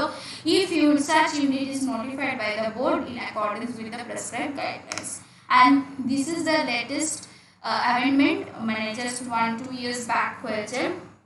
সেটা হচ্ছে developing or maintaining and operating or developing maintaining and operating, ঠিক আছে। আইদার তুমি ডেভেলপ করছো, মেনটেন করছো, কিংবা তুমি অপারেটও করছো, ডেভেলপ করছো বা মেনটেনিং অ্যান্ড অপারেটিং করছো।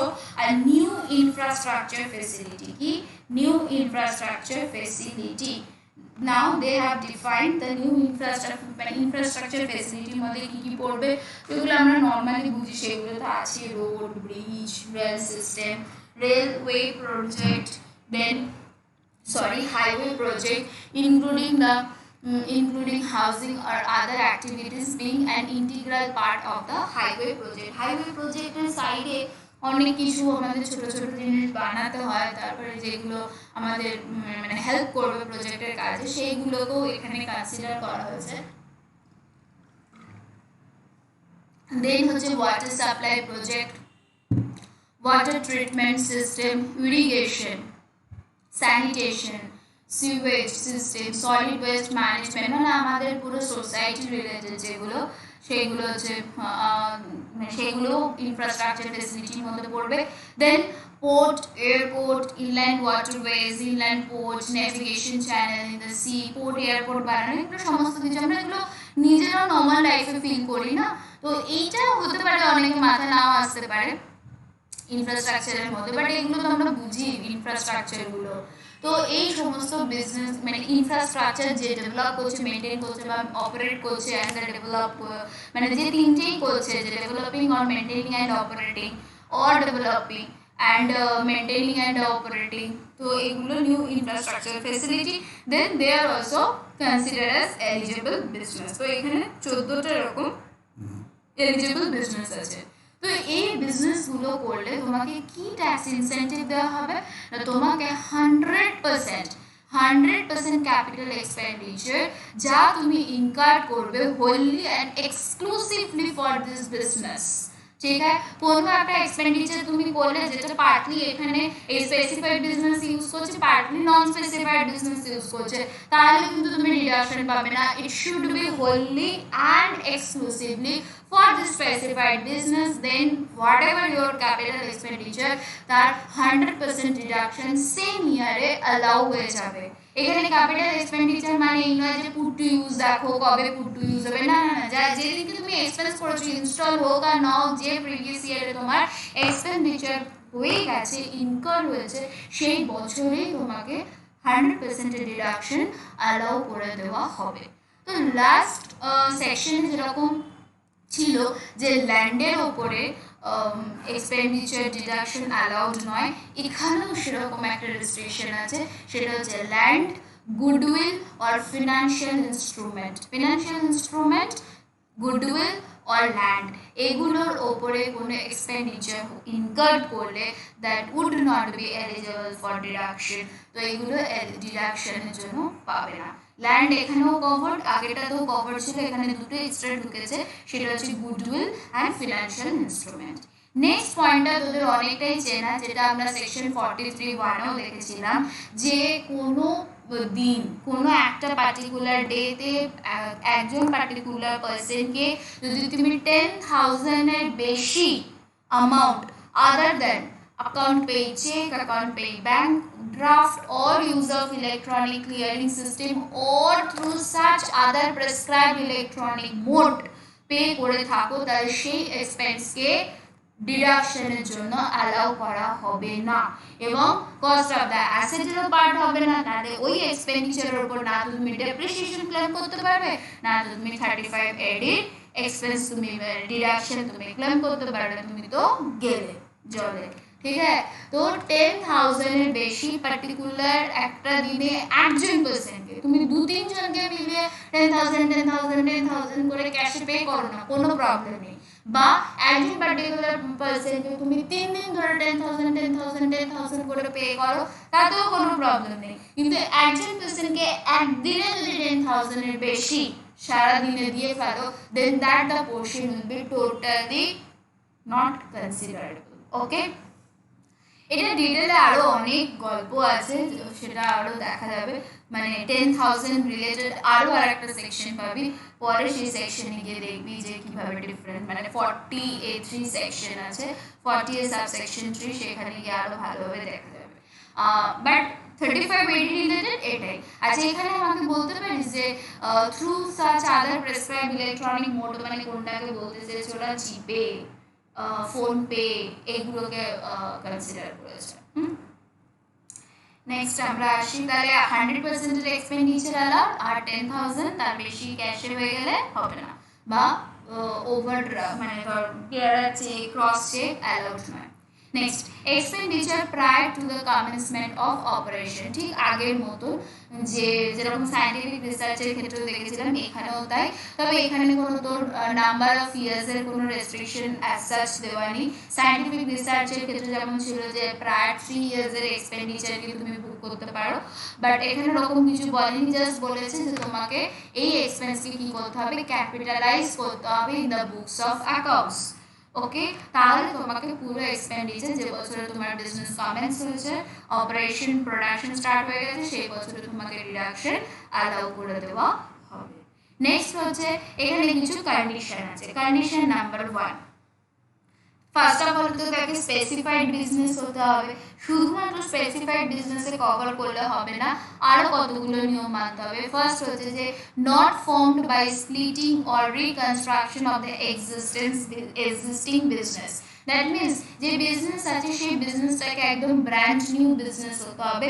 সেই বিজনেস যদি কোনো আমার এক্সিস্টিং বিজনেসকে স্প্লিট করে বা রিকনস্ট্রাক্ট করে বানিয়ে আমি স্পেসিফাইড বিজনেসে ঢুকতে চাই, তাহলে হবে না। সাপোজ আমার একটা কোম্পানি ছিল এবি লিমিটেড, ঠিক আছে, আমি সেই এবি লিমিটেড আমার একটা হচ্ছে যে বিগ বাস্কেটের মতন একটা আমি বিজনেস চালাচ্ছিলাম, ঠিক আছে। তো আমি দেখলাম যে আমি যদি কোনো স্পেসিফাইড বিজনেসের মধ্যে কোনো একটা বিজনেস আমি যদি করি তাহলে আমি ডিডাকশন ক্লেম করতে পারবো। তো আমি কি করলাম, আমার ওই বিজনেসটাই আমি ম্যানুফ্যাকচারিং অফ ফার্টিলাইজারে কনভার্ট করে দিই, মানে আমি আমার বিজনেসটার নেচারটাকে চেঞ্জ করে দিলাম। তাহলে কিন্তু আমি এই রিকনস্ট্রাকশনের ক্ষেত্রে আমি কিন্তু এই ডিডাকশন ক্লেম করতে পারবো না under section 35A।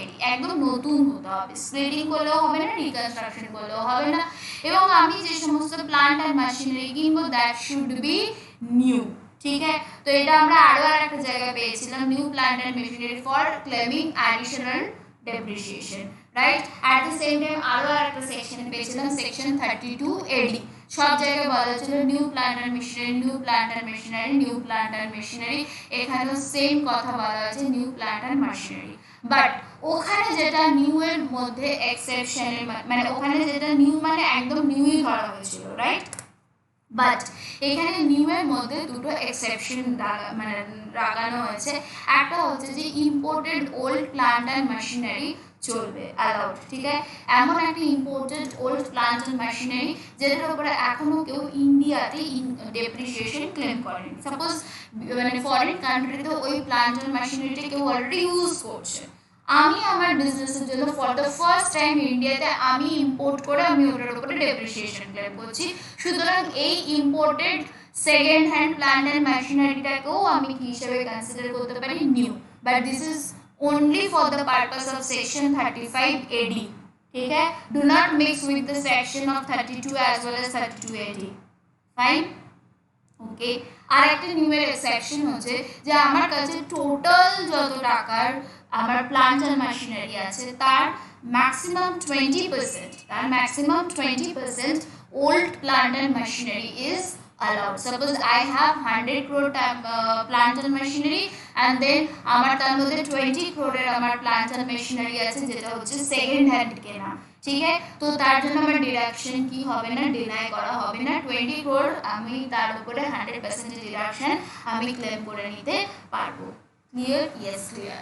Next deduction, এটা আমি অলরেডি বলে দিয়েছি যে সমস্ত ক্যাপিটাল এক্সপেন্ডিচারের উপরে পাওয়া যাবে। প্ল্যান্ট অ্যান্ড মেশিনারি হতে গেলে সেটা নিউ হতে হবে, বাট এই তিনটে উপর হবে না, goodwill, land and financial instrument. Next point is also covered, যেটা আমি বললাম যে to a person in a single day 10,000 এর বেশি other than account pay check, account pay draft, ECS or any other modes of electronic payment যদি হয়ে থাকে, then it would not be eligible for deduction. Depreciation is not allowed, just like a scientific research of assets, because scientific research এর capital assets এর উপরে 100% 150% deduction allowed হয়ে যায়, 35AD assets এর উপরে 100% deduction allowed হয়ে যায়। তো depreciation কাকে দেবে, কোন ভ্যালুর উপরে দেবে? লজিক্যাল? ইয়েস। তো তাই জন্য এখানে ডেপ্রিসিয়েশন অ্যালাউড হয় না। নেক্সট, এখানেও ঠিক loss of the specified business can be carried forward indefinite period. Huge amount of capital expenditure এর উপরে সেম ইয়ারে 100% ডিডাকশন দিয়ে দেওয়ার ফলে প্রফিটসের তুলনায় এক্সপেন্স অনেক বেশি হয়ে যাওয়ার জন্য, সাফিসিয়েন্ট ব্যালেন্স অফ প্রফিট না থাকার জন্য পুরো এক্সপেন্স মাইনাস করা প্রফিট থেকে পসিবল হয় না। তো কিছুটা আনঅ্যাবজর্বড পরিমাণ এক্সপেন্স থেকে যায়। তো এই জন্য এই মানে এই যে লস যেটা আমি অ্যাবজর্ব করাতে পারলাম না, এটাকে আমি ইনডিফাইনাইট পিরিয়ড অবধি আমি ক্যারি ফরওয়ার্ড করতে পারি। তো there are the 3 type of losses যেটাকে আমি ইনডিফাইনাইট পিরিয়ডের জন্য ক্যারি ফরওয়ার্ড করে নিয়ে যেতে পারি যতক্ষণ না পর্যন্ত আমি একটা সাফিসিয়েন্ট ব্যালেন্স পাচ্ছি প্রফিটে। সেটা number 1 was unabsorbed depreciation, then unabsorbed scientific research expense, then unabsorbed loss from specified business. Okay, and but there was a constraint ki na যদি আমি এই বিজনেস লসকে ইনডিফাইনাইট পিরিয়ডের জন্য ক্যারি ফরওয়ার্ড করাতে চাই তাহলে আমাকে রেলিভেন্ট অ্যাসেসমেন্ট ইয়ারের রিটার্ন অফ ইনকাম মানে ফাইল করে ফেলতে হবে ডিউ ডেটের মধ্যে। ठीक है, what is the due date for the audited person? It is 30th September, and for the non-audited person it is 31st July. ठीक है, but due to the COVID for the assessment year 2021 date of filing return has been expanded, but this is a exceptional scenario. আমরা সবসময় সেই ডেটের কথাই mention করব যেটা অ্যাক্টে normally বলা আছে। তো অ্যাক্টে 31st জুলাই আছে আর 30th সেপ্টেম্বর আছে। অ্যাজ সিনারিও অনুযায়ী গভর্নমেন্ট তার নোটিফিকেশন ইস্যু করতেই পারে, বাট আমরা ডিউ ডেট বলতে কোনটাকে নেব 31st July and 30th September. Next, loss of the specified business can be set off against the specified business income irrespective of whether the latter is eligible for the deduction under section 35 AD. এটার কথার মানে হচ্ছে যে যখন আমরা 35 AD বিজনেসের যদি কোনো লস হয় না তাহলে সেটা 35 AD বিজনেসের ইনকামের সাথেই মাইনাস করতে হয়, অন্য কোনো বিজনেস ইনকাম বা অন্য কোনো হেডস অফ ইনকামের থেকে লেস করা যায় না। আলটিমেটলি কারো যখন ইনকাম বার করবো তখন income minus loss if any minus করবো কি করবো না, তবেই তুমি নেট ইনকাম পাবো। ইয়েস, কিন্তু লস যখন যদি স্পেসিফাইড বিজনেস মানে 35 এডির যে 14 বিজনেসের কথা বলা আছে তার মধ্যে কোনো একটা বিজনেসের যদি লস বেরোয় সেই লস শুধুমাত্র আমি 35 এডির কোনো একটা বিজনেসের ইনকামের সাথেই অ্যাডজাস্ট করতে পারবো। ঠিক, এই অবধি ক্লিয়ার? Yes clear. বাট আমরা এখানে আমাদের মানে এই যে যখন আমি লিস্টটা এখানে তোদের এখানে দিয়েছি সেখানে আমি আলাদা করে আর অতটা আমাদের দরকার নেই বলে আমি মেনশন করিনি। সেটা হচ্ছে প্রত্যেকটা না একটা কবে এই বিজনেসটা স্টার্ট হবে সেটার একটা ডেট আছে। তো সাপোজ আমার এক্সাম্পল আমি যেটা দিয়েছি সেটা যেমন হচ্ছে যে হোটেলের একটা হোটেল বা হসপিটালের যেটা সেটা হচ্ছে যে মানে হোটেল বা হসপিটাল যেটা ছিল না 2 স্টার হোটেল আর হসপিটাল ছিল 100 পেশেন্ট বেডসের মিনিমাম ফেসিলিটি থাকতে হবে। তো এই দুটো বিজনেস যারা ফার্স্ট এপ্রিল 2010 বা তারপরে স্টার্ট করেছে তাদের জন্য, যাদের অলরেডি ফার্স্ট এপ্রিল 2010 এর আগে স্টার্ট হয়ে গেছে তাদের জন্য নয়। ঠিক আছে, তো আমার এরকম হতেই পারে যে আমার একটা হোটেল আছে যে হোটেলটা আমি ফার্স্ট এপ্রিল 2010 এর পরে তৈরি করেছি, আর একটা এরকম হোটেল আছে যেটা আমি ফার্স্ট এপ্রিল 2010 এর আগে তৈরি করেছি। ঠিক আছে, তাহলে যেটা আগে তৈরি করেছি সেটা তো স্পেসিফাইড বিজনেস নয়, but nature of the business same. Yes, দুটোই হোটেল, তাহলে আমি লসকে অ্যাডজাস্ট করতে পারবো। মানে স্পেসিফাইড বিজনেস হলেই হলো, এলিজিবল ফর গেটিং ডিডাকশন নাও হতে পারে। ঠিক আছে, because of only the date আগে পরের জন্য আমি পেলাম না, তো তার জন্য আমার মানে আমি লস আমি অ্যাডজাস্ট করতে পারবো। SSC can set off the losses of a hospital or hotel which begins, this is for example, ঠিক আছে, এটা যে কোনো রকম বিজনেস নিয়ে হতে পারে, which begins operate after 1st April 2010 and which is eligible for the deduction section 35 AD. Hotel বা হসপিটাল যদি ফার্স্ট এপ্রিল 2010 এর পরে তৈরি হয়, ইনকর্পোরেট হয়, তাহলে সে 35 AD ডিডাকশন পেতে পারে। Yes, against the profit of the existing business, এবং এই যে 35 AD যে ডিডাকশন পাবে তার যদি কোনো লস থাকে সেই loss against the profit of the existing business of the operating hospital with at least 100 beds of patients যারা eligible বা hotel of the 2-star or the above category started before the 1st April 2010 তার সাথে কি হতে পারে can set off even if the letter মানে এই যেহেতু 1/4/2010 এর আগে স্টার্ট করার জন্য এই পার্টিকুলার হোটেলটা 35 বেডের নিচে ডিডাকশন পাবে না কিন্তু eligible for getting set off clear yes clear next এটা আমরা অনেকবার পড়েছি যে 35 এডি তে যে ডিডাকশন পাওয়া যাচ্ছে যে অ্যাসেটস গুলো সেই অ্যাসেটস গুলো যেদিনই সেল হোক ডেমোলিশ হোক ডিস্ট্রয়েড হয়ে যাক ডিসকার্ডেড হয়ে যাক যা খুশি হয়ে যাক সেটা যে বছরে যত টাকায় হবে পুরো টাকাটা পিজিবিপি ইনকামের আন্ডারে ট্যাক্সেবল হবে লজিক কি same logic like scientific research যে তুমি যখন এক্সপেন্স বুক করেছিলে 100% ডিডাকশন পেয়ে গেছো সেটা পিজিবিপি হেডসের আন্ডারে যখন তুমি সেটাকে সেল করবে তখন পিজিবিপির আন্ডারে তোমাকে ট্যাক্স দিতে হবে এবং এখানে এন্টায়ার সেল প্রাইসকে বলেছে পিজিবিপি ইনকাম হবে এন্টায়ার 100% এক্সপেন্স তো বুক করে ফেলেছো তোমার তো এক্সপেন্স হাতে নেই তাই জন্য তুমি যত টাকায় সেল করবে পুরো প্রাইসটাই তোমার পিজিবিপি ইনকাম হিসেবে কনসিডার করা হবে কোনো কিছু মাইনাস টাইনাস হবে না exactly correct yes correct next এটা অতটা এই মুহূর্তে হয়তো বুঝতে পারবে না কিন্তু আমি যেহেতু আছে সেকশন সেই জন্য বলবো সেটা হচ্ছে যে 35 এডির কোনো ধর আমি স্পেসিফাইড বিজনেস আমি চালাচ্ছি কোনো একটা স্পেসিফাইড বিজনেস তো আমি 35 এডির ডিডাকশন ক্লেম করেছি তাহলে আমি আর ফার্দার 10AA সেকশনের আন্ডারে বা চ্যাপ্টার মানে হেডিং সি চ্যাপ্টার 6 এর হেডিং সি তে কিছু ইনকাম রিলেটেড ডিডাকশন আছে লাইক 80IA 80IB বলে কিছু সেকশনস আছে যেগুলো ইনকাম রিলেটেড যাদের কি হয় না প্রফিট 100% এর ডিডাকশন পেয়ে যায় বা কোথাও 50% এর ডিডাকশন পায় তো এই ধরনের বা যেমন সেকশন 10AA এক্সপোর্ট করলে এসইজেড ইউনিট থেকে যদি কেউ এক্সপোর্ট করে তাহলে এক্সপোর্ট প্রফিটের 100% প্রফিট ডিডাকশন পায় তো সেইগুলো তুমি ক্লেম করতে পারবে না ঠিক আছে তো তুমি হয়তো এসইজেড ইউনিটে বসে ফার্টিলাইজার ম্যানুফ্যাকচার করছো এবং ফার্টিলাইজারে তুমি এক্সপোর্ট করেছো তাহলে তুমি আইদার 10AA সেকশনের ডিডাকশন নাও নয়তো তুমি সেকশন 35 এডি ডিডাকশন নাও ডাবল ডিডাকশন তোমাকে আমি অ্যালাউ করব না ঠিক আছে ডাবল ট্যাক্সেশন হলে কি আমরা খুব খুশি হব না তেমনি গভর্নমেন্টও ডাবল ডিডাকশন ডাবল বেনিফিট দিতে অ্যালাউ করবে না তোমাকে ঠিক give and take next The deduction shall be allowed to the assessee if the account is audited.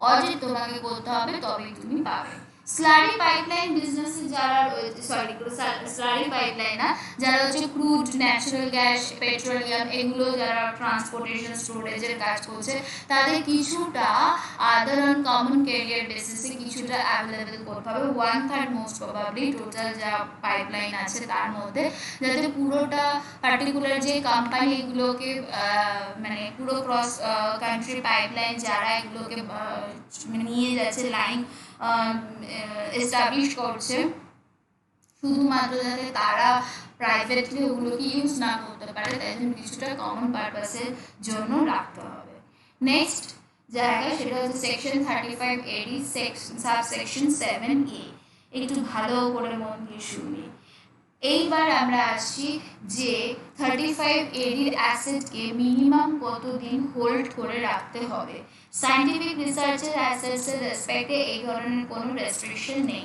But আর একটা সেকশন ছিল যে সেকশনে আমরা দেখেছিলাম যে ডিডাকশন পাওয়ার জন্য তাকে কিছু লক ইন পিরিয়ড দেওয়া হয়েছিল সেটা ছিল সেকশন 32AD যেখানে বলা হয়েছিল যেদিনকে তুমি অ্যাসেটকে ইনস্টল করেছো সেদিন থেকে 5 ইয়ার্স তোমাকে অ্যাসেটকে হোল্ড করে রাখতে হবে তা না হলে কি হবে না যত টাকা তোমাকে ডিডাকশন দেওয়া হয়েছিল তত টাকার তোমার পিজিবিপি ইনকাম কনসিডার করা হবে in the year of transfer remember yes remember now 35AD কি বলছে আউটা কি ছিল 32AD এটা কত 35AD 35AD বলছে তোমাকে 8 ইয়ার্স এখানে কত ডিডাকশন বেশি 35AD তে ইয়েস 100% তাহলে এখানে holding period of the assets কি হবে বেশি হবে 8 ইয়ার্স এর নেওয়া হয়েছে, যে দিনকে তুমি অ্যাকুয়ার করেছো অ্যাসেটস সেই দিন থেকে 8 ইয়ার্স, যেদিনকে তুমি অ্যাসেটকে অ্যাকুয়ার করেছো।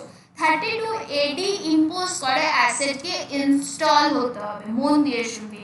32 এডি 32 এডি ইম্পোজ করে অ্যাসেটসকে কি হতে হবে, ইনস্টলড। যে বছরে ইনস্টল হবে সেই বছরে 32 এডি ডিডাকশন পাবে। ঠিক তেমনি ভাবে 35 এডি বলে তুমি অ্যাসেট কেনো, তাহলেই হবে, এক্সপেন্স ইনকার করলেই হবে।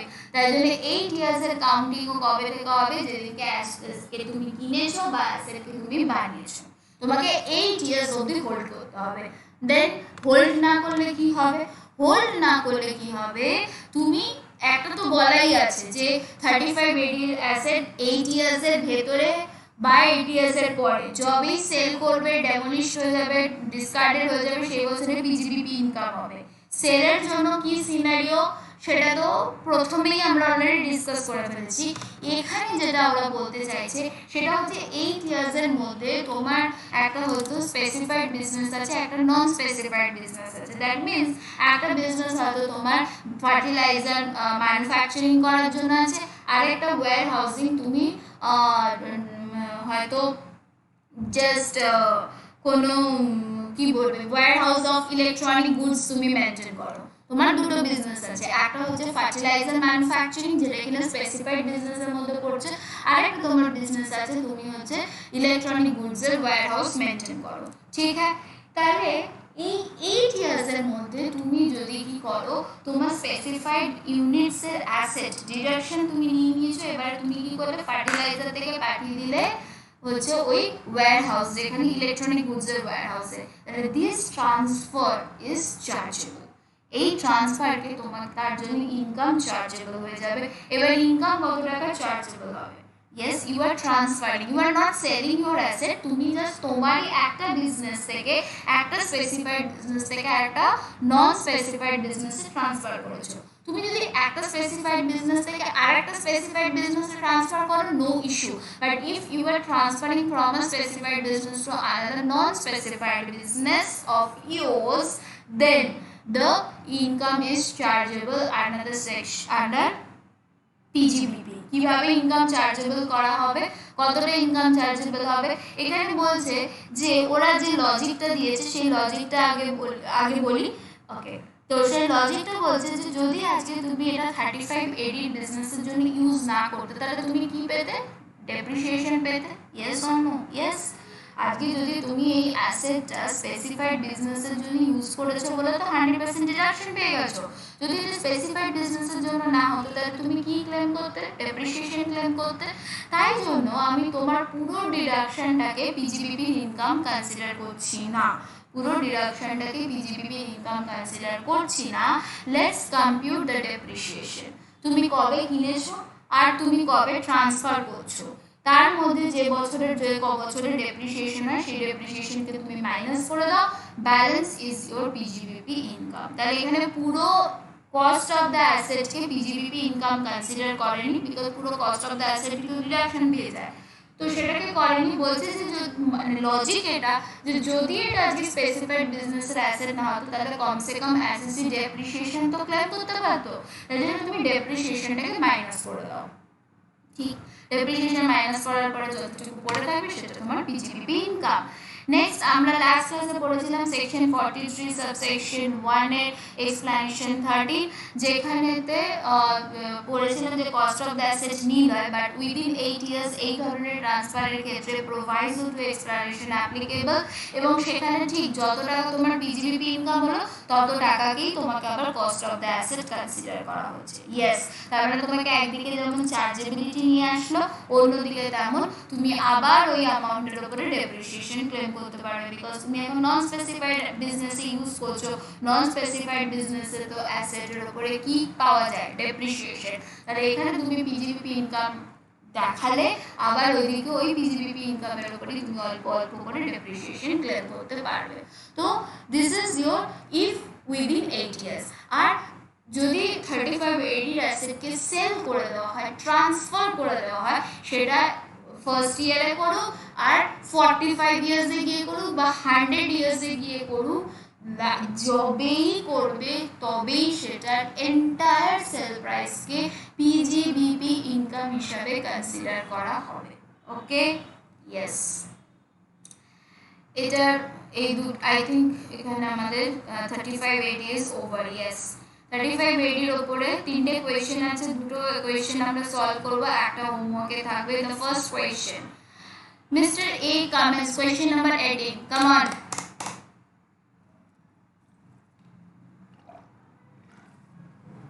Mr. A commenced operation of the business of setting up a warehousing facility for storage of food grains, sugar, edible oil. তো একজন মিস্টার এ তার 3টে বিজনেস মানে ওয়্যারহাউসিং ফ্যাসিলিটি আছে, 3টে টাইপের প্রোডাক্ট উইথ রেসপেক্ট। একটা হচ্ছে ফুড গ্রেন মানে এগ্রিকালচারাল প্রোডিউস, ইয়েস। সুগার, এটা তো স্পেসিফিক্যালি ইনক্লুড করা হয়েছে, but edible oil is agricultural produce or not? Answer is no, because seeds is agricultural produce, but seeds ke manufacturing করে যখন সেই seeds থেকে oil তৈরি হয় তখন আর oil আর agricultural produce এর ক্যাটাগরিতে পড়ে না, ঠিক আছে? তো সুতরাং এখানে ফুড গ্রেন আর সুগার এই দুটো বিজনেস 35 AD তে কভার হবে, বাট এডিবল অয়েল কিন্তু কভার হবে না। তাহলে এডিবল অয়েলের বিজনেসের জন্য যাবতীয় ক্যাপিটাল এক্সপেন্ডিচার হবে, তার উপরে মিস্টার এ কি পাবে? ডেপ্রিসিয়েশন। Fine, yes. আচ্ছা, এ পাবে তো অ্যাডিশনাল ডেপ্রিসিয়েশন পাবে? নো, বিকজ ওয়্যারহাউসিং ফ্যাসিলিটি, ম্যানুফ্যাকচারার নয়।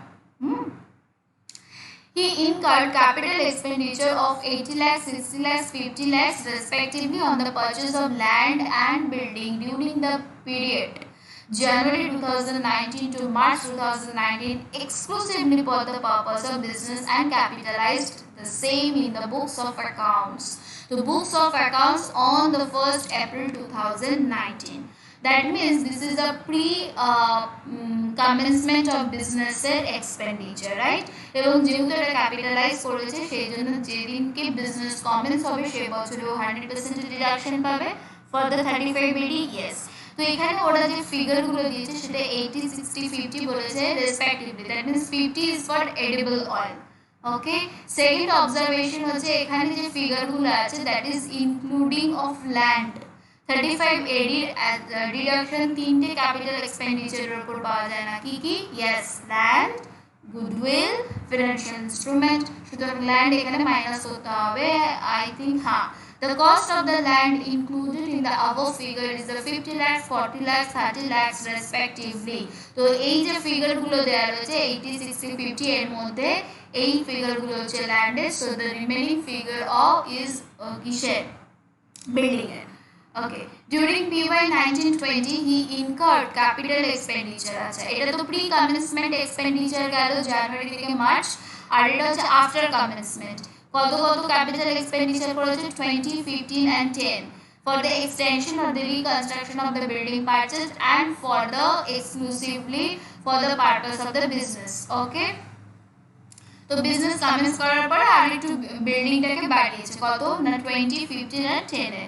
Compute the income under the head PGBP and the loss to be carried forward assuming that the Mr. A fulfilled all the conditions to specify the deduction and not claim the deduction. অন্যান্য maintained লেভেলের ওগুলোর কোনো রকম কোনো deduction claim করেনি সেটা বলেছে।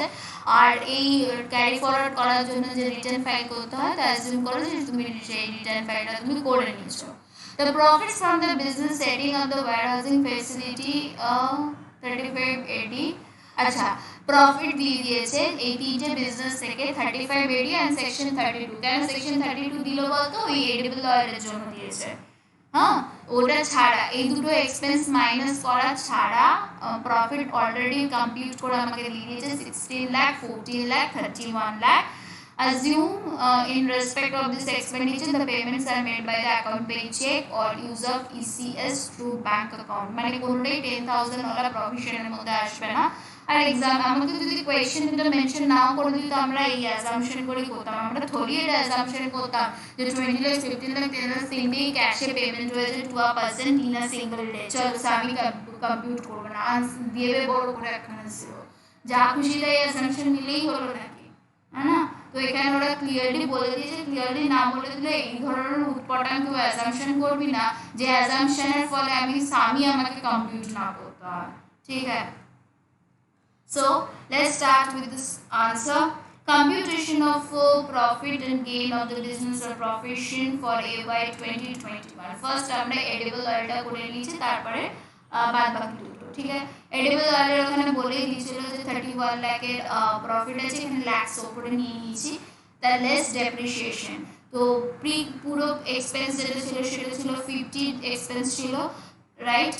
তার থেকে আমি ল্যান্ডের এক্সপেন্স মাইনাস করবো, অবভিয়াসলি ল্যান্ডের উপরে ডেপ্রিসিয়েশন পাওয়া যায় না, তো 30 মাইনাস করলাম। আর add purchase during the year কত হয়েছে, পারচেজ ডিউরিং দ্য ইয়ার হয়েছে 10 লাখস, ঠিক আছে। তো অ্যাড করে দিলাম 3, তাহলে আলটিমেটলি কত আসবে 28 লাখস। 10% না, বিল্ডিং আছে 10% ডেপ্রিসিয়েশন, ওকে। অ্যান্ড সবটাই 180 ডেজ অ্যাবাভ আছে, তো ফুল রেট অফ ডেপ্রিসিয়েশনই পাবে। নেক্সট হচ্ছে 3580। 3580 এর জন্য ফার্স্ট আমাকে যেটা ওরা বলে দিয়েছে সেটা হচ্ছে যে প্রফিট, আমি এখান থেকে দেখে প্রফিটের ফিগার দুটো বসিয়ে দিলাম 16 and 40। তারপরে আমি কি করব, এক্সপেন্স আমি 3580 ডিডাকশন দেবো, একটা হচ্ছে প্রায়ার টু দ্য কমেন্সমেন্ট, একটা হচ্ছে after the commencement, right. And এখান থেকে এই যে ল্যান্ডের ভ্যালুগুলো মাইনাস করে দিয়েছি, this is the total figure. Capital expenditure during the ইয়ার, এটার মধ্যে তো কোনো ল্যান্ডের ভ্যালু ঢুকে নেই, সুতরাং পুরো অ্যামাউন্টই এসে গেছে, তো পুরো 100% ডিডাকশন পাবে, তাই জন্য যা ক্যাপিটাল এক্সপেন্ডিচার সেটা লিখে দিয়েছি, this is the total deduction. তাহলে ছিল আমার কাছে প্রফিট হচ্ছে 16 লাখ, 14 লাখ, 30 লাখ, অ্যান্ড আমার লস আর এক্সপেন্ডিচার ডিডাকশন অ্যালাউড হচ্ছে কত 50 and 35। তাহলে 16 থেকে 50 মাইনাস কর, 14 থেকে 35 মাইনাস কর, বেরোলো, তার আলটিমেটলি টোটাল বেরোলো 55 লাখস এর লস। তো এই লসটাকেই আমরা যেটা বলছি সেটা হচ্ছে যে আনঅ্যাবজর্ব লস, এটাকে আনঅ্যাবজর্ব অ্যাকচুয়ালি বলে না, যাই হোক, loss from specified business. This মানে আমরা এটাকে কি করতে পারি, আমরা এটাকে ক্যারি ফরওয়ার্ড করতে পারি ফর ইনডিফাইনাইট পিরিয়ড, ঠিক আছে। আর এই যে 55 লাখস এর লস আছে, সেই 55 লাখস এর লস এখানকার যে বিজনেস আছে 28 লাখস এর যে প্রফিট জেনারেট হয়েছে তার সাথে অ্যাডজাস্ট করতে পারবো? Answer is no, because edible oil, storage of edible oil is not specified business. তো যেহেতু এটা স্পেসিফাইড বিজনেস নয়, তার জন্য আমি 55 লাখস আমি মাইনাস করতে পারবো না, এটাকে আমাকে ক্যারি ফরওয়ার্ড করে নিয়ে যেতে হবে, ঠিক আছে। অনেক নোটস আছে, ভিডিও পজ করে নোটসগুলোকে কর, কি বলে, নোট ডাউন কর, বিকজ এখানে ওই 100% ডিডাকশন পেয়েছি, এটাতে পাইনি যে সেটা লিখেছি। নেক্সট হচ্ছে যে পাইনি বলে আমরা 10% ডেপ্রিসিয়েশন ক্লেম করেছি। নেক্সট আমরা এটা বলে দিয়েছি যেটা সেট অফ করা পসিবল নয়, তার মানে মিস্টার এর কাছে লসও জেনারেট হলো অ্যাজ ওয়েল অ্যাজ মিস্টার এর ইনকামও জেনারেট হলো। তো মিস্টার এ আলটিমেটলি 28 লাখস এর উপরে ট্যাক্স কম্পিউট করে ক্যালকুলেট করে মিস্টার এ ট্যাক্স পে করে দেবে, ঠিক আছে।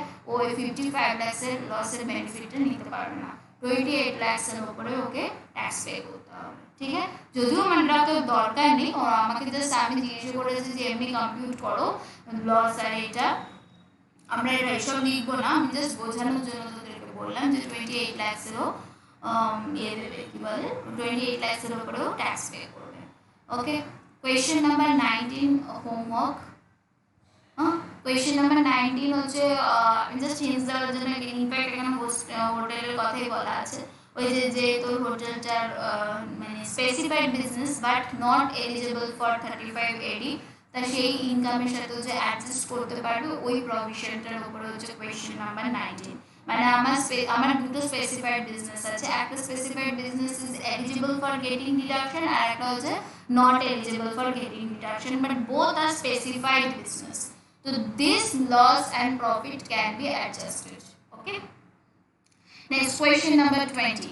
Mr. Arnav is a proprietor having 2 units. Unit A carries on specified business of setting up and operating the warehousing facility for the storage of sugar. Eligible? Yes. Specified business. Unit B carries on non-specified business operating the housing facility of the storage of edible oil. এখানে clearly they have mentioned কি non-specified business, otherwise নামটা দেখো আমরা বুঝতে পারছি যে এটা non-specified business. ওকে, তার মানে আর্নাবে দুটো বিজনেস আছে, ইউনিট এ হচ্ছে স্পেসিফাইড, ইউনিট বি হচ্ছে non specified. Unit A commenced operation from on the 1st April 2018. It claimed the deduction of 100 lakhs incurred on the purchase of the two building of rupees 50 lakhs each. তো 100 lakhs এর 50-50 করে দুটো 100 lakhs এর ultimately ওর কাছে building আছে। Fine, and this building are operating for warehousing the storage of sugar under section 3580 for the assessment year 1920. However, in February 2020, Unit A transferred one of its building to Unit B. That means আগে দুটো building এতে Unit A storage of sugar এর কাজ হচ্ছিল। কিছু just তার next ইয়ারে 1st April 2018 এর পরে জাস্ট ফেব্রুয়ারিতে, কত বছর ধরে যখন তুমি দুটো বিল্ডিং এর উপরে 3580 ডিডাকশন নিয়েছো, তাহলে এটা স্পেসিফাইড বিজনেসের জন্য ক বছর ইউজ করতে হতো? 8 ইয়ার্স ইউজ করতে হতো। আর এরা কি করেছে, সেকেন্ড ইয়ারে এসেই কি করে দিয়েছে, ওটা নন স্পেসিফাইড পারপাসে ইউজ করছে। That means one type of transfer. Transfer মানে তো ফিজিক্যালি ট্রান্সফার নয়। ট্রান্সফার মানে কি? ট্রান্সফার মানে যে আগে আমি ইউজ করতাম স্পেসিফাইড বিজনেসের জন্য, এখন ওই অ্যাসেটকে আমি ইউজ করছি নন স্পেসিফাইড বিজনেসের জন্য। ব্যাস, সেকশন অ্যাপ্লিকেবল হয়ে যাবে। ইয়েস, সেকশন অ্যাপ্লিকেবল হয়ে যাবে। ঠিক আছে, তুমি 35 সেকশনের মাননি যে 8 ইয়ার্স হোল্ড করনি, সুতরাং তোমার পিজিবিপি ইনকাম হবে। at the same time যেমন ইউনিট এ এর রেসপেক্টে ভাবলে পিজিবিপি ইনকাম হবে, ইউনিট বি এর রেসপেক্টে ভাবলে ব্লক অফ দ্য অ্যাসেট এর মধ্যে বিল্ডিং এর ভ্যালু ঢুকবে। তো what will be the cost of this building? Nil? No no no no no, একদমই নয়। মানে আফটার 8 ইয়ার্স ট্রান্সফার হয়েছে যে বিল্ডিং এর কস্ট অফ দ্য অ্যাসেট নীল হবে না, উইদিন 8 ইয়ার্স হয়েছে, সুতরাং কি করা হবে না, cost of the asset minus depreciation if allowed. যদি ডেপ্রিসিয়েশন ক্লেম করতাম তাহলে কত টাকা ডেপ্রিসিয়েশন হতো? Let's see.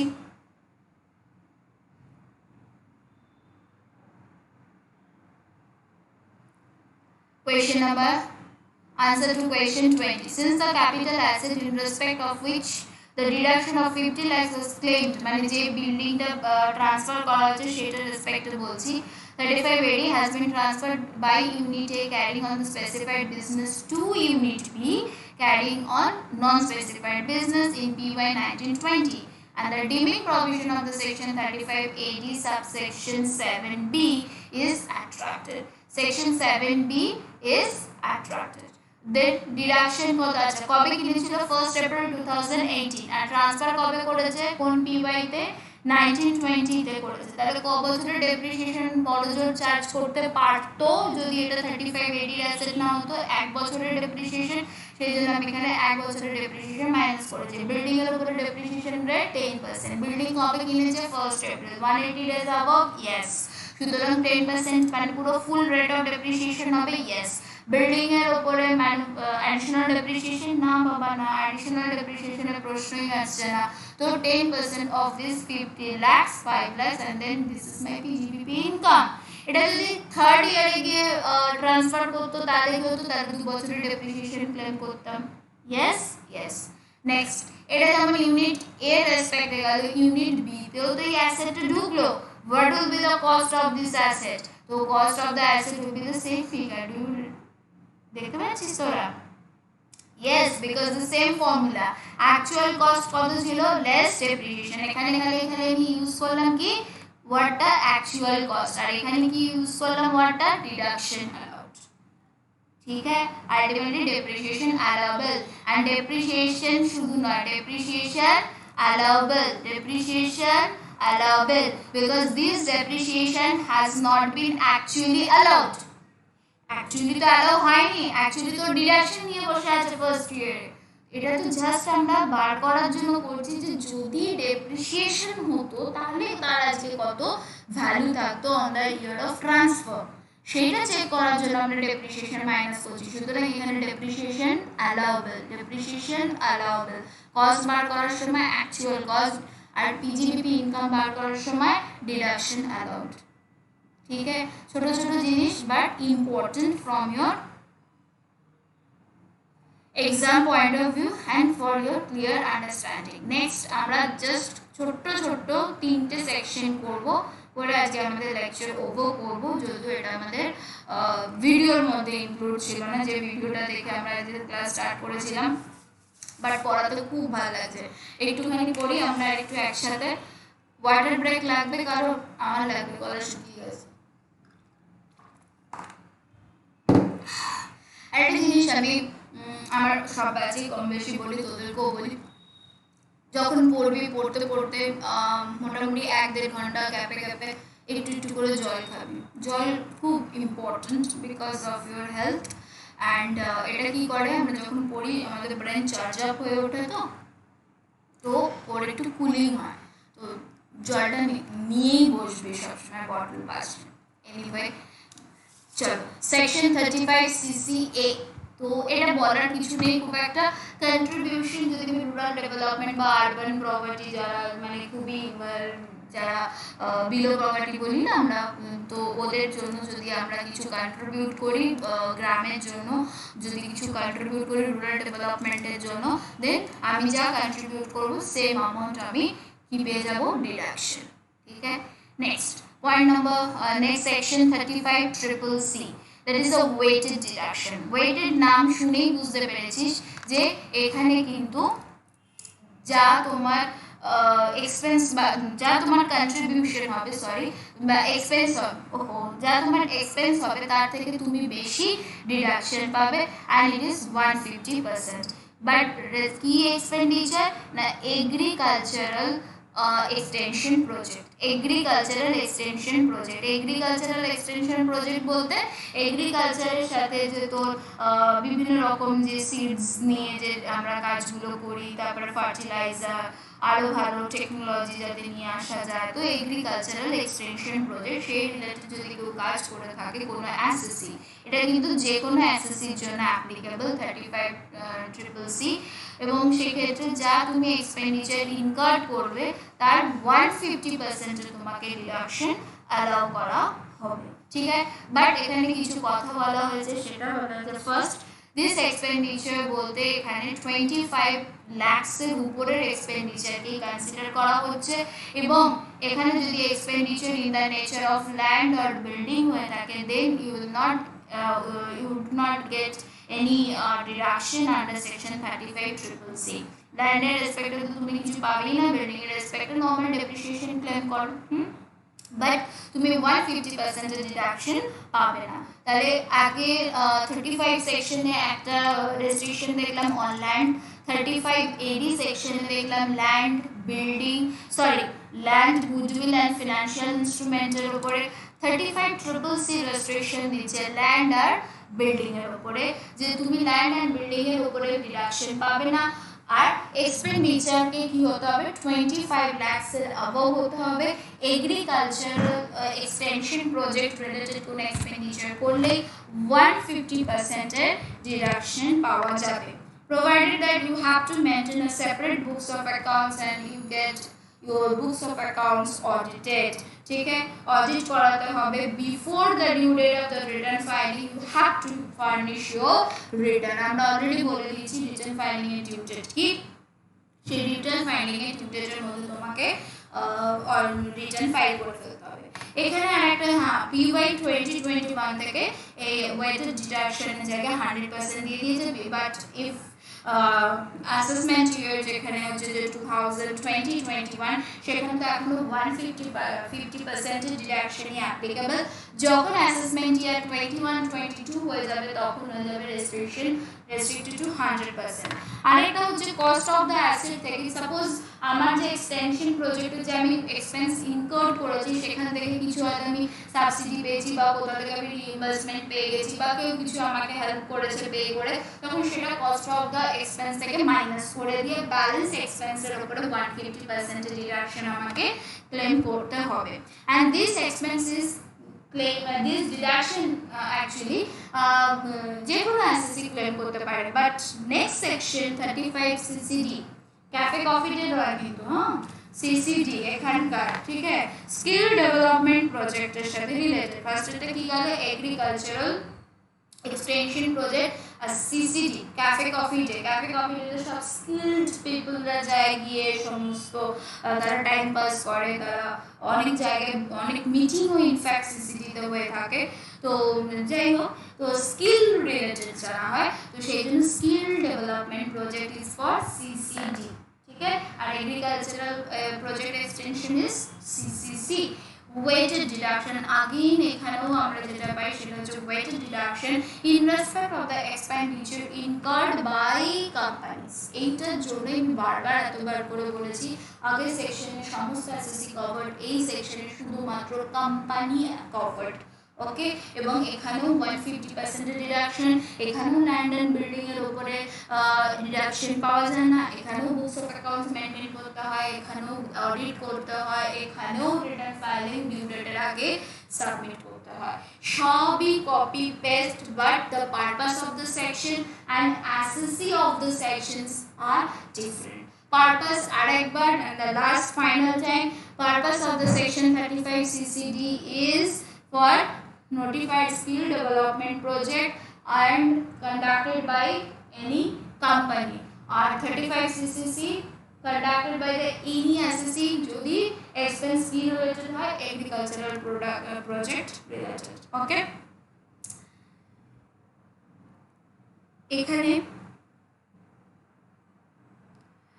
35 CC A 35 CC C এগুলোর উপর বেস করা, সরি সিসি এ নেই বাবু, এখানে সিসি সি আর হচ্ছে সিসি ডি, এটার উপরে আলাদা করেও এতে তোদের ম্যাথে কিছু দেওয়া নেই, বাট আমি এখানে একটা ছোট মতন একটা দিয়েছি। এখান থেকে তোরা আইডিয়াও একটা পাবি যে কিভাবে বিজনেস ইনকাম কম্পিউট করা হয়, বিকজ এখনো অবধি যা যা তোরা করেছিস সেটা হচ্ছে পার্টিকুলারলি কোনো একটা পয়েন্টের উপর বেস করে কোয়েশ্চেন। কখনোই তোরা দেখিস নি যে আলটিমেটলি সেই পয়েন্টগুলোকে কালেকটিভ ওয়েতে কিভাবে পিজিবিপি ইনকাম কম্পিউট করতে হয়, রাইট। তো এটা থেকে তোরা একটা ফ্লেভার পেতে পারিস যে কিভাবে পিজিবিপি ইনকাম আলটিমেটলি আমরা সমস্ত পয়েন্টগুলোকে ক্লাব করে বানাতে পারি। বাট এখানে আমি জাস্ট তিনটে সেকশনকে কভার করেছি। A manufacturing company has net profit of rupees 82 lakhs, মানে এখানে নেট প্রফিট বলতে কোনটা বলা হচ্ছে, বুকস অফ অ্যাকাউন্টস অনুযায়ী তার প্রফিট অ্যান্ড লস স্টেটমেন্টে শো করছে যে তার net profit 82 lakhs and this is for the assessment year 2021 after considering the following information। তো এই ইনফরমেশনগুলোর এফেক্ট দেওয়ার পরে বুকস অফ অ্যাকাউন্টসে এসেছে 82 lakhs। অবভিয়াসলি বুকস অফ অ্যাকাউন্টসেও এই পয়েন্টগুলোর according to the accounting treatment তারা এফেক্ট দিয়েছে, তারা তো ইনকাম ট্যাক্স অ্যাক্টের এফেক্ট দিয়ে বুকস অফ অ্যাকাউন্টস মেনটেন করছে না। সুতরাং যে নিচে যে পয়েন্টসগুলো আমরা এখানে মেনশন করেছি সেগুলো সমস্ত according to the as per the books of account, মানে অ্যাকাউন্টিং ট্রিটমেন্ট অনুযায়ী অ্যাকাউন্টিং স্ট্যান্ডার্ড অনুযায়ী এগুলোর এফেক্ট দেওয়া হয়েছে করে 82 lakhs এসেছে। তারপর বলেছে ওরা যেটা সেটা হচ্ছে যে compute the business income as per the income tax act. তুমি এবার ইনকাম ট্যাক্স অ্যাক্ট অনুযায়ী বার করো এই ম্যানুফ্যাকচারিং কোম্পানির কত ইনকাম আসছে। Point number 1, purchase of raw material for the scientific research rupees 5 lakh। Scientific রিসার্চের জন্য সে র মেটেরিয়াল পারচেজ করেছে।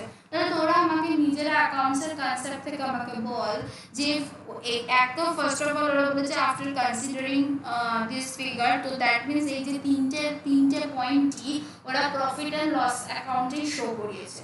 তিনটে পয়েন্টই কোথায় দেখিয়েছে, অ্যাকাউন্টেন্ট প্রফিট অ্যান্ড লসে। তো ফার্স্ট হচ্ছে র মেটেরিয়াল এক্সপেন্স ইনকার করলে আমার পিএল এ কত টাকা শো করবে, 5 lakhs শো করবে, ইয়েস। নেক্সট হচ্ছে expenditure incurred on the notified agricultural extension project. একটা এক্সপেন্স হচ্ছে ওর এগ্রিকালচারাল এক্সটেনশন প্রজেক্ট 26,60,000, তার জন্য 26,60,000 বুক করেছে, yes. Expenditure incurred on the notified skill development project on land হচ্ছে 13 lakhs, ও এটাকে এক্সপেন্স হিসাবে বুক করেছে, ঠিক আছে। ল্যান্ডকেও এক্সপেন্স হিসাবেই, ইয়েস, ল্যান্ডকেও ও এক্সপেন্ডিচার হিসাবেই প্রফিট অ্যান্ড লসে বুক করেছে, হ্যাঁ। আর একটা হচ্ছে on the training for the skill development, training expense book করেছে 8 lakhs। তো ইনকাম ট্যাক্স অ্যাক্ট কিছু এর মধ্যে ডিফারেন্ট, কীরকম র মেটেরিয়াল এক্সপেন্স 5 লাখ হলেও আমাদের কি ফর্মুলা ছিল যে কোনো সায়েন্টিফিক রিসার্চের জন্য যদি কোনো রেভিনিউ এক্সপেন্ডিচার হয়ে থাকে তাহলে সেই রেভিনিউ এক্সপেন্ডিচারের 150% বা 100% ডিডাকশন পাবে। এবার কোম্পানি যেহেতু এখানে ম্যানুফ্যাকচারিং মানে এসএসসি কোম্পানি এবং সে হচ্ছে একজন ম্যানুফ্যাকচারিং কোম্পানি, সেই জন্য রেভিনিউ এক্সপেন্ডিচারের কত পার্সেন্ট ডিডাকশন পাবে সে 150%। তার মানে আমি 5 লাখ এক্সপেন্স বুক করলেও আমার অ্যাকচুয়ালি ইনকাম ট্যাক্স আমাকে কত অ্যামাউন্টের ডিডাকশন দেবে 7,50,000। তাহলে আমার যে 82 লাখ নেট প্রফিট বেরিয়েছে সেটা তো 5 লাখ মাইনাস করে 82 লাখ বেরিয়েছে, কিন্তু ইনকাম ট্যাক্স অ্যাক্ট অনুযায়ী আমাকে কত মাইনাস করতে হতো 7,50,000। সেই জন্য আমি এখানে কিভাবে ফরম্যাট করব আমরা সামনে, সেটা হচ্ছে net profit as per profit and loss account first point, then add. আমি এখানে হেডিংটা লিখিনি, অ্যাডের যে হেডিং আছে সেটা হচ্ছে যে the items debited in the profit and loss account but not allowed, and then এখানে হচ্ছে item is not debited in the profit and loss account and is and allowable expenditure বলে এখানে হেডিং হয়। সেগুলো যখন একদম বড় মাস্টার সাম করব তখন দেখব just for conceptual purpose that is the add করেছি আমি এখানে কি না পারচেজ অফ র material of scientific research expenses পুরো 5 লাখের 5 লাখে আমি অ্যাড করে দিয়েছি। অ্যাড করে দিয়ে আমি কি করলাম, যত টাকা আমার ইনকাম ট্যাক্স অ্যাক্ট অনুযায়ী মাইনাস করার কথা ছিল পুরো এক্সপেন্সটাকে আমি এখানে মাইনাস করে দিলাম। তাহলে আমি 82 লাখ কিভাবে বেরিয়েছে 5 লাখ মাইনাস করে 82 লাখ বেরিয়েছে, তো তার জন্য আমি কি করলাম পুরো 5 লাখের 5 লাখ আমি অ্যাড করে দিলাম আর মাইনাস কি করলাম যেটা আমার করা উচিত as per income tax act. ঠিক, that is the purchase of raw material for the scientific research that is eligible for the 150% deduction since the company is engaged in manufacturing business। ঠিক এইভাবেই আমরা প্রত্যেকটা এগোবো। নেক্সট হচ্ছে expenditure income from notified extension project. ও তো extension প্রজেক্টের জন্য 26,60,000 এর এক্সপেন্স বুক করেছে, বাট এটা আমার ইনকাম ট্যাক্স অ্যাক্ট এ তো 150% ডিডাকশন দেবে। তাহলে 82 লাখ যেটা বেরিয়েছে সেটা তো 26,60,000 মাইনাস করে তবে 82 লাখের প্রফিট বেরিয়েছে। যদি আমি প্রফিট আর লসটাকে ভাবি তাহলে এখানে আমাকে কি করতে হবে, ফার্স্টে কি করব 26,60,000 পুরো অ্যাড করে দিই। ঠিক আছে, তাহলে এফেক্ট নালিফাইড হয়ে গেল, মাইনাস করেছিলাম এখন প্লাস করে দিলাম, নালিফাইড হয়ে গেল এফেক্ট। এবার তাহলে আমি কি করব, যেটা অ্যাকচুয়ালি মাইনাস করা উচিত ছিল as per income tax act সেটা মাইনাস করে দিলাম, দ্যাট ইজ দ্য 26,60,000 এর 150%। Fine, and expense amount is more than 25 lakhs না তো হবে। Next expenditure incurred on the notified scale development project land হচ্ছে 30 লাখ। 30 লাখ ও মাইনাস করে 82 লাখ হয়েছে, বাট 30 লাখ কি মাইনাস করা উচিত ছিল ল্যান্ডের উপরে কি এক্সপেন্স কে অ্যালাউ করে, ল্যান্ড এন্ড বিল্ডিং না করে না। তাহলে 30 লাখ আমি কি করে দেবো add, because this expense is not eligible for deduction under section 35 CCD, right? But on the training of the skill and development, yes eligible, but how much 150%, but আমি তো অ্যাকচুয়াল এক্সপেন্ডিচার মাইনাস করেছি মানে 100%। তাহলে আমি 95 করে দিই first, 82 লাখের সাথে 8 লাখ অ্যাড করে দিলাম। এইবারে যেটা আমার করা উচিত ছিল সেটা আমি মাইনাস করে দিলাম 12 লাখ। আর আমি এখানে মেনশন করে দিলাম যে ল্যান্ডের উপরে আমি এই এক্সপেন্স আমি বুক করে ডিডাকশন বুক করতে পারি না। তাহলে অ্যাড প্লাস করে আলটিমেটলি ইনকাম বেরোলো 75,20,000। তাহলে এই ম্যানুফ্যাকচারিং কোম্পানির বুকস অফ অ্যাকাউন্ট শো করছে নেট প্রফিট 82 লাখ, কিন্তু এই কোম্পানি যখন ট্যাক্স দেবে তখন কত ইনকামের উপরে ট্যাক্স দেবে, provided that or other heads of ইনকামে কোনো ইনকাম নেই, 75,20,000 এর উপরে ও ট্যাক্স দেবে। Yes, okay, so this is the solution of this sum।